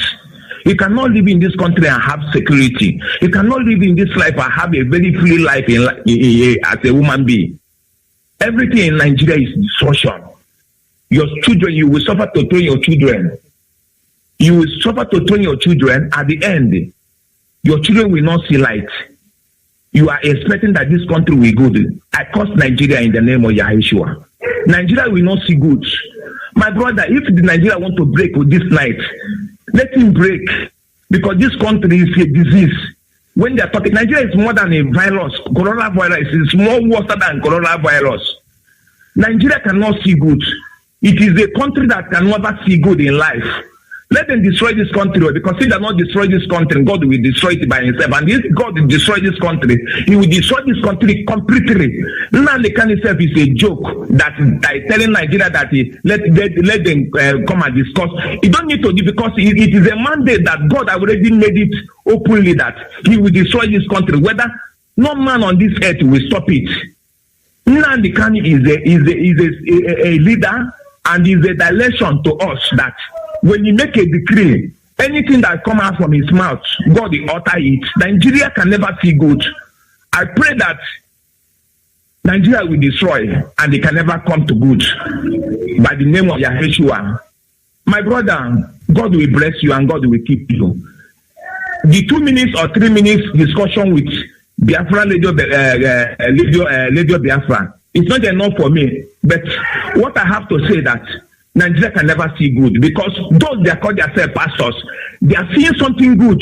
They keep their mouth. They tell that God will bless you. How can God will bless you in a way that there is a way that there is feeling good and very attractive unto a man? But the Bible said that it's a destruction. You see something good in this country, and you see people are dying unnecessary. You see people are killing people. You cannot open mouth and tell people, say that this thing is bad. You say God will bless you. How can God will bless you? How can God will bless you? God cannot bless you. When you see something good, speak, so that people will know that you have already said it. When you said it, God will utter it. Not when you are seeing your fellow woman be dying. People are killing people. You, in that the same way, you will keep your mouth shut. You will not even utter anything that will make people to know that this thing is evil, to rebuke something that is not good. You keep your mouth shut. What you are after is tithe and offering. Come to church and say, praise the Lord. Everybody will come and shout hallelujah. You collect. That is stealing. Bible said that it say, let the words that comes from out of your mouth, let him be a word that is of God, not the word that you will use your mouth to destroy things that is not good. You are telling people that this thing that is not good, and you as a person, you know that this thing is not good. You keep your mouth shut because one, what you are after is money in this life. Bible, that is what Bible said, that it said the love of money is the root of all evil. They will say that Igbo people they love money. Igbo people they like money. What you people are doing is no more than what Igbo people are doing. My brother, if I am just telling you the way that it is for my mind, I will vomit nonsense. But what I want to say, he that had it here, let him hear what the Spirit of God. Igbo people, we Biafrans, we're supposed to have here to know what is light and is the truth. May God bless you and keep you. Thank you very much. We must continue. Our people must not be distracted. The matter, the bottom line of the whole issue is that we are being targeted. We are being targeted in a country supposedly ours. They have made up their plan. They will wipe us out. They have made up their plan. Their target is to destroy us. What do we do? Are you there, caller on the line? Yes. Go ahead, please. Go ahead. Good evening. Mazi Jojo, good evening, sir. Good evening from here. Go ahead, please. Yes, Mazi, our David Carlo. Can you hear me? Yes, go Hello? ahead. Yeah. Topic on the line for today. To me, the brutality of Nigerian forces is making me to go insane. In fact, it is changing my mode of discussion. It is changing my mode of sightseeing. I want to tell the whole world, I know they are hearing me, that what they are doing is exactly the same thing my leader told me. That even a man that has two eyes like a human being does not also see, and he will also grow old. The same old man will grow. He has ears, but he cannot hear. They are killing people. They are doing times 2 worse than what the suspect or the police that killed George Floyd. They are doing it double or should I say triple of what they are doing. Therefore, they are helping their colonial masters to degrade our population. What am I trying to say? Mazi Jojo Onyeibe, did you hear today in Woji that a naval officer forced a man to drink gutter water just because he did not wear his face mask? Now, who is deceiving who? Mazi Jojo Onyeibe, are you listening to me? Loud Hello? and clear, the word is listening. Thank you. I want them to know, if they like sucking blood, since they have turned to vampire, to my own little understanding, that simply means let them come Nigeria. As they are sucking the oil, let them also suck the blood of people dying innocently in the hands of these forces. Both the police, because the police, I have found out in the whole world, they are still the same. I was watching France 24 one day. A philosopher was saying, the same police that kneeled down in solidarity of the George Floyd killing was the same police shooting tear gas to humanity. Is that good? Do you see what I'm saying? Well, therefore, Nigerian police, Nigerian army are what they call an eyesore to humanity. This is the reason why I want to get out of Nigeria. Not to even talk of it. I used to use my own kabu, that is commercial driving vehicle, to charge my own phone that I'm talking to you right now. But they said they will increase our power sector. And I didn't know what kind of mentality or reasoning the so-called white men they are. They are showing the atrocities, the kind of corruption in Nigeria. They said they will give Nigerian power sector $750 million. Am I correct, George Mazi Jojo Onyeibe? Am I correct? Thank you. So are they not seeing what is happening? What about the money? Have Magu given us the account of what they gave him in the COVID-19 era? Has he come out to give us the accounts? Who has come to give us the account? And the same white people are giving them $750 million for power sector. So does it mean that we don't have the mentality of solar system? I'm just asking. These people, to me, they are deceivers. This is the reason why I remember one of the songs of Fela that say, "Waiting unite us for the United Nations." Is it because of that you want to be sucking our blood? That is why you want us to remain in Nigeria. I'm asking the so-called colonial master and the school of thoughts they call themselves.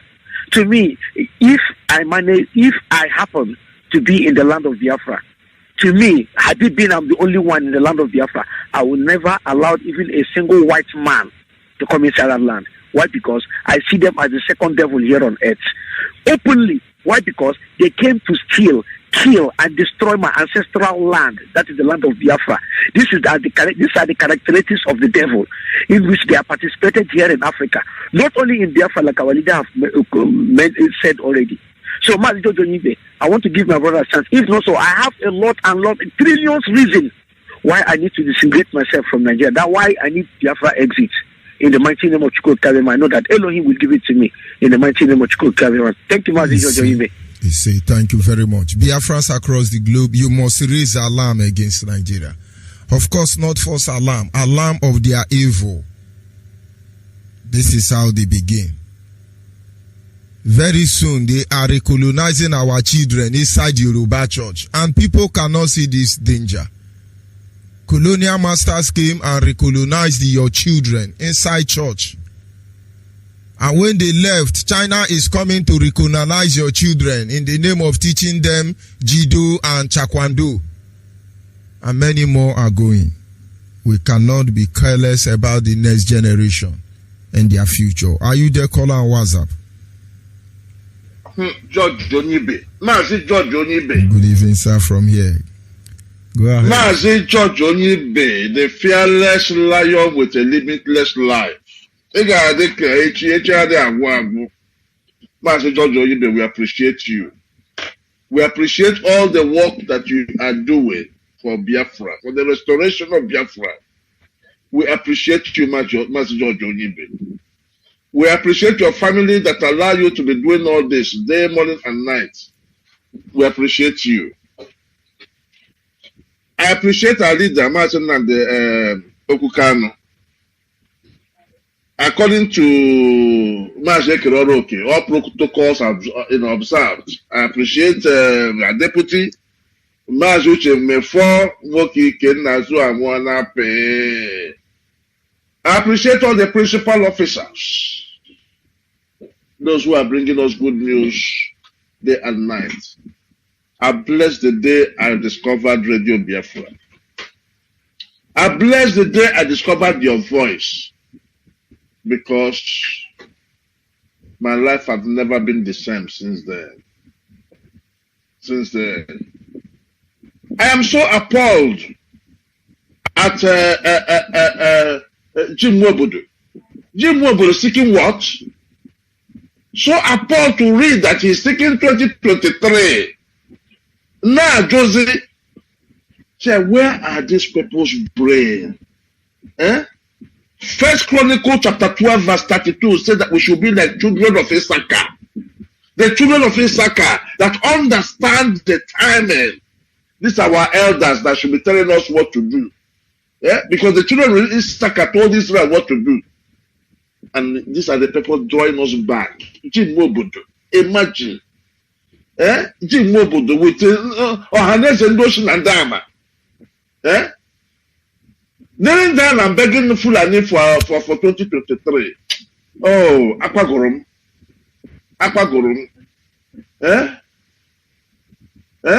Why is it that a prophet is not recognized even in his own town? Chineke nyina onye ndu. Do we actually know who we are? We are royal priesthood.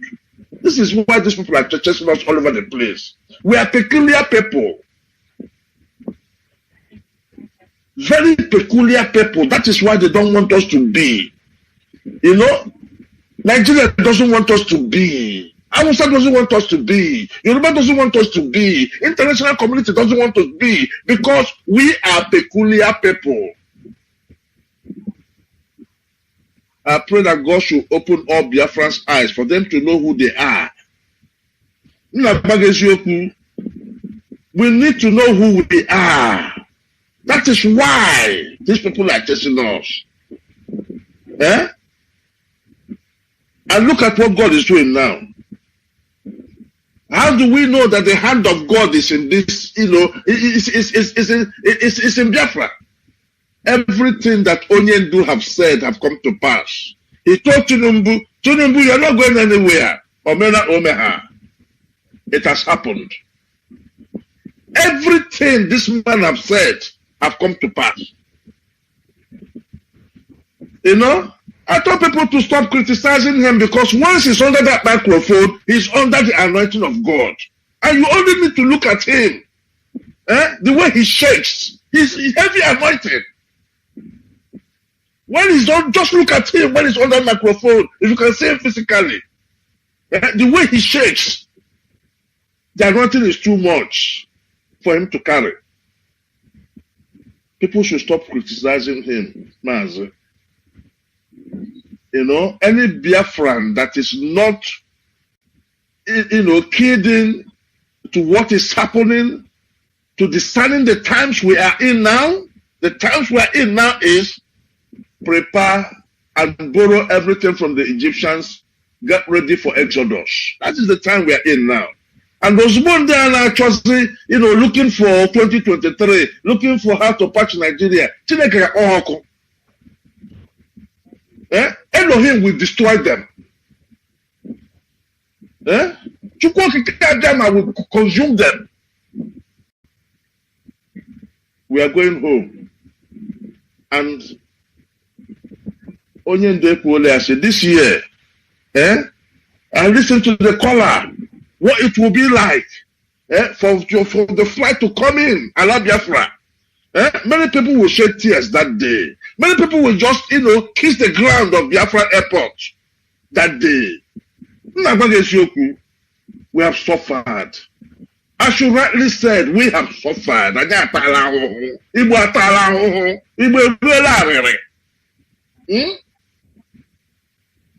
We have suffered, Mazi. And we have been pushed to the wall now. We can't go any further. It's either sink or swim. Swim or sink. What's the hand in the now? I appreciate you guys. Just like me, you people have wakened up a lot of dead souls.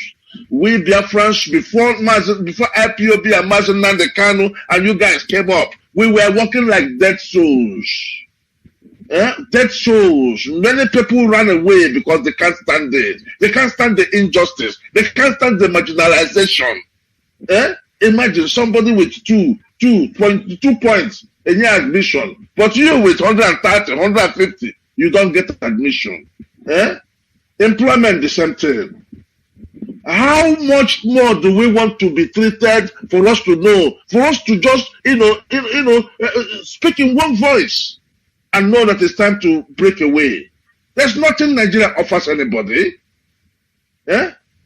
Nigeria doesn't offer anything to anybody. And, all these times we are telling Tinubu, you should be agitating for the breakup of this damn Republic of Zoological Republic of Nigeria. Actually 2023. Now, he's been sidelined. Our leader predicted it. Where's Tinubu now? Oshimole, so sidelined. Our leader said that there's no way you're going to start the zoo without returning back in shame. Just check what is happening. Check the chronology. Nobody has started the zoo without returning back in shame. It's time for us to gather ourselves ready for this massive exodus. Massive exodus. Mazi, I thank you for giving us this opportunity. God bless you. God continue to bless you. May God bless Biafrans all over the world. All over the world. Look at all this Niger Delta. I think everybody's silenced now. Everybody's silenced now. What's in the about Niger Delta? Who wants to answer Niger? From Nigeria, how do we know these things? Look at the burden we've been carrying all our since 1960. Nigeria, everybody's happy. Nigeria, I'm a Nigerian. God punish the person from Nigeria. I tell people I'm not in Nigeria, I'm Biafran. I'm a Biafran. I'm not a Nigeria. Imagine.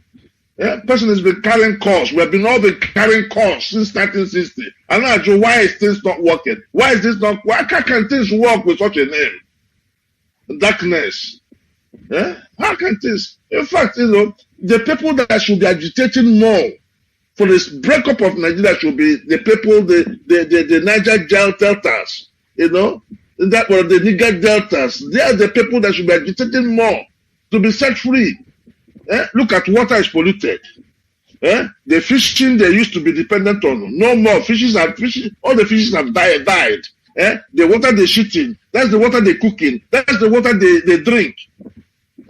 These are the people that should be at the forefront of this agitation. All the oil producing states should be at the forefront of this. What have we gained? What have we gained? When oil was $175 a barrel, what have we gained? Ozubua is under $220 per barrel. Is it now that we're going to gain? We have been destroyed as a people, and it's about time we wake up. It's about time Biafrans wake up. You know? Let us see if we can rescue the little that is left in us. Mazi George Onyeibe, God bless you, my dear. Let me give other Thank people you very opportunity much. to speak. We must continue. God bless you, sir. Thank you. God bless Good night you. from here. Yes, a caller on WhatsApp. Are you there?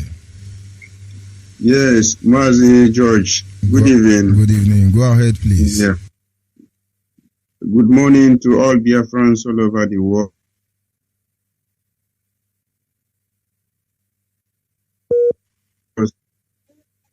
Something that has been bothering my mind, I have to say it out in this platform. And this platform made for all Biafrans to speak our mind. Mazi George Onyeibe, God bless you for your good work you are doing. Our leader Onyeibe, may God Almighty bless him and all the supporters of freedoms all over the world. God bless them. Why I want to say this word this evening to all Biafrans listening to my voice, remain resolute for the good work you are doing. Don't give up. Biafra is only our hope. Nobody on this earth should remember that should keep hope in Nigeria. Nobody at all. Don't keep hope like you are keeping hope for Nigerian country. Because what Nigerian country represent now is dustbin. What Nigerian country now belongs to is dustbin and hypocrites, stealers. So what I'm telling Biafrans all over the world, even the lovers of freedom, supporting the freedom of Biafra, let everybody to know in this platform. Please and please, Nigeria is a failing state. Nigeria is a failing country. Even right now as I'm speaking, my name is Mazi Kenneth Andepioka. I'm speaking from Lebanon. I know what many people they are passing through here in the country of Lebanon. They call embassy. The zoo country embassy that we have here in Lebanon, they cannot work anything. They only work, present themselves, the Fulani people. Even without the Yoruba, the Igbos, all the tribe in Nigeria. We are here in Lebanon. Like I'm telling you now, many people, they sleep outside of the corridor in the embassy of Lebanon. No government in Nigeria that can represent, say, okay, our citizens, they are suffering. Many guests, they are coming here in this country, they are stranded. Many people, they are here, their boss, their madam, they treat them bad, send them outside of the house because what is going on now in Lebanon, no dollars to pay their workers. The people now working for their boss, their madam in the contract house, their madam will drop them in the road with their properties. They should go. Where are they going to? If we have a country that represents as a country strong background as in Nigeria, why all these girls, why all these men they will be suffering or all this kind of mess? Let me let the world to know that Nigeria is a failing state. Nigeria is a failing country. Because what our girls, what our people, our tribe, they are passing through in this country all over the world is because of that country called Nigeria. The country is not well set. The leaders, so-called leaders, they are so corrupt. Everything that they are doing, they are stealing and looting. Okay, look now, the foreign people, they will go to that country called Nigeria and hit money, do kinds of dirty business and go. But we, they call so Nigerian, they cannot do anything and go scot-free. Why I'm telling all the listeners all over the world today, that country called Nigeria has to separate. This is the only solution for Nigeria. The country have to separate because there's no anything they are reasonable in the world now. The world, every world is looking at them as they are like garbage. There's no any function in Nigeria. There's nothing like Nigeria. The only solution, let everybody go to everywhere you represent yourself. Let everybody should separate. Because you cannot tell me that we have everything it takes in that country to be ourselves as a country when we are suffering in different people country all over the world. If you are a Biafran, if you are Oduduwa, if you are Hausa, you are a Middle Belt, the only thing that will save us in that country to just let that country terminate. We don't have anything to do with that country named Nigeria. because there's no anything that they are doing in that country to save the life of people. Many people, they have been humiliated all over the world because of that country. People will go there and steal and go. There's nothing we, the indigenous, can do and go scot-free. And even when we find ourselves in different locations all over the world, we've still passed through many difficulties. If you mention that you come from Nigeria, the people will be looking at you like garbage. So the only option, our girls, they are here all over the world. They don't even know where to sleep. Some of them, they are stranded. Some of them, they don't even have clothes to wear. Some of them, they don't even have food to eat. Some of them, they don't even have shelter. What is the need that we have embassy? What is the need that we have people that represent us called Nigeria? There's nothing they can do. When you go, they will close their door and shut them out of the place. So what I'm telling the world today, there's nothing called country like Nigeria. Nigeria is a failing state. Nigeria is a place that people go and steal and go free. If you want to know the true thing, listen to our leader, Mazi Nnamdi Kanu. He's the only one that can tell us the truth about what is happening in that country. So, my dear brothers and sisters, for my mind and what I have to say to all over the world, do the needful. Support any way you want to support to terminate that country called Nigeria. There's nothing called Nigeria anymore because Nigeria is a failing state. Nigeria is a place that someone cannot even live. So please, it is enough. Do the needful. Support whatever you want to support so that you get yourself, you get your freedom. This is what we need. We don't need to stay together again because it is enough. This is a mess for us. We are the people that represent that country called Nigeria. We the Biafrans, the Duduwas, we represent that country as a country. But now we find it that when you say the truth, they will keep you, they will silence you. So now is the time for everybody to go his own way. Mazi George Onyeibe and all the listeners all over the world, our leader has spent a lot of things about this struggle, and let no one should bring anything that will bring distraction for the struggle of a Biafra. If you are supporting Oduduwa, support it. If you are supporting the Middle Bay or the Hausa, support. If you are supporting Biafra, support it. Let everybody should go his own way. This is what we need. There's nothing means to stay together with one Nigeria. Let the Fulani people take Nigeria and go their own way. Because the British create Nigeria and hand over the Nigerian Fulani people. And they are ruling up to today. When the president died, they keep silent. They don't want to talk the truth. They want to say what happened. They hide it and they still bring the third Buhari now again in the system. We forget that Buhari speak to us when he was alive, 2007. The wife only meant for a kitchen, not one meant for other room. When Buhari is coming to speak, why we know the truth, we don't want to say the truth.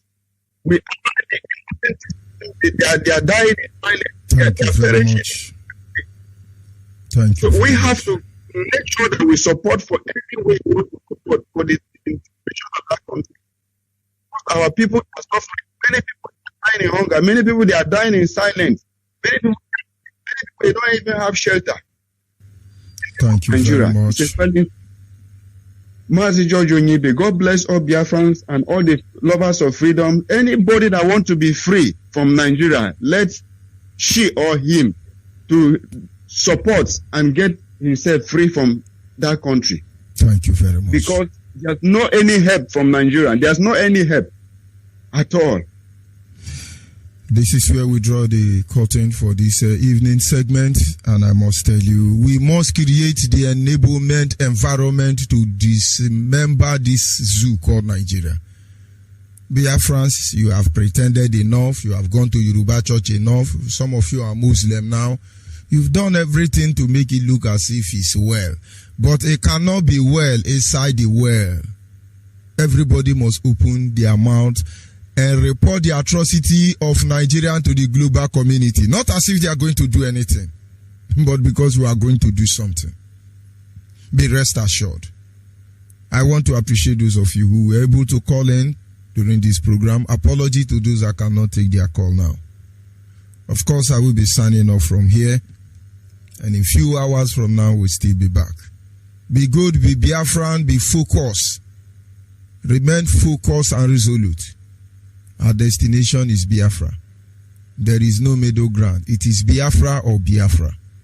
Udo derende cho udo, ndewono.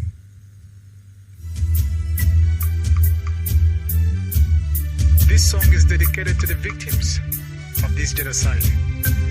Those who lost their lives from 1967 to this very moment. I had to do this song with Wee-Woo. My brother man, I don't believe you. Shake a man to beat you. My brother man, listen up. Tell that Biafran soldier that he's gonna be alright. I need to tell that Biafran soldier that he's gonna be alright. Follow me, tell that Biafran soldier that he's gonna be alright. Follow me, tell that Biafran soldier that he's gonna be alright. Tell that Biafran soldier he's gonna be alright. Follow me, tell the wounded he's gonna be alright. The spirit of our fathers follow me, tell everybody he's gonna be alright. See the bad Lord wanna bring us down. The money that we keep rising up. See betrayers wanna bring us down. The money that we keep rising up. Bring your gun and your bullet and bazooka and your grenade and Biafrans. We will fight till the end. See them sabotage, playing cowardice in the corona. But we will win them all. I say we will win them all. Man, the Kano is the leader. He says he's gonna be alright. He's gonna be alright. Tell that Biafran soldier that he's gonna be alright. I need to tell that Biafran soldier that he's gonna be alright. Follow me, tell that Biafran soldier that he's gonna be alright. Follow me, tell that Biafran soldier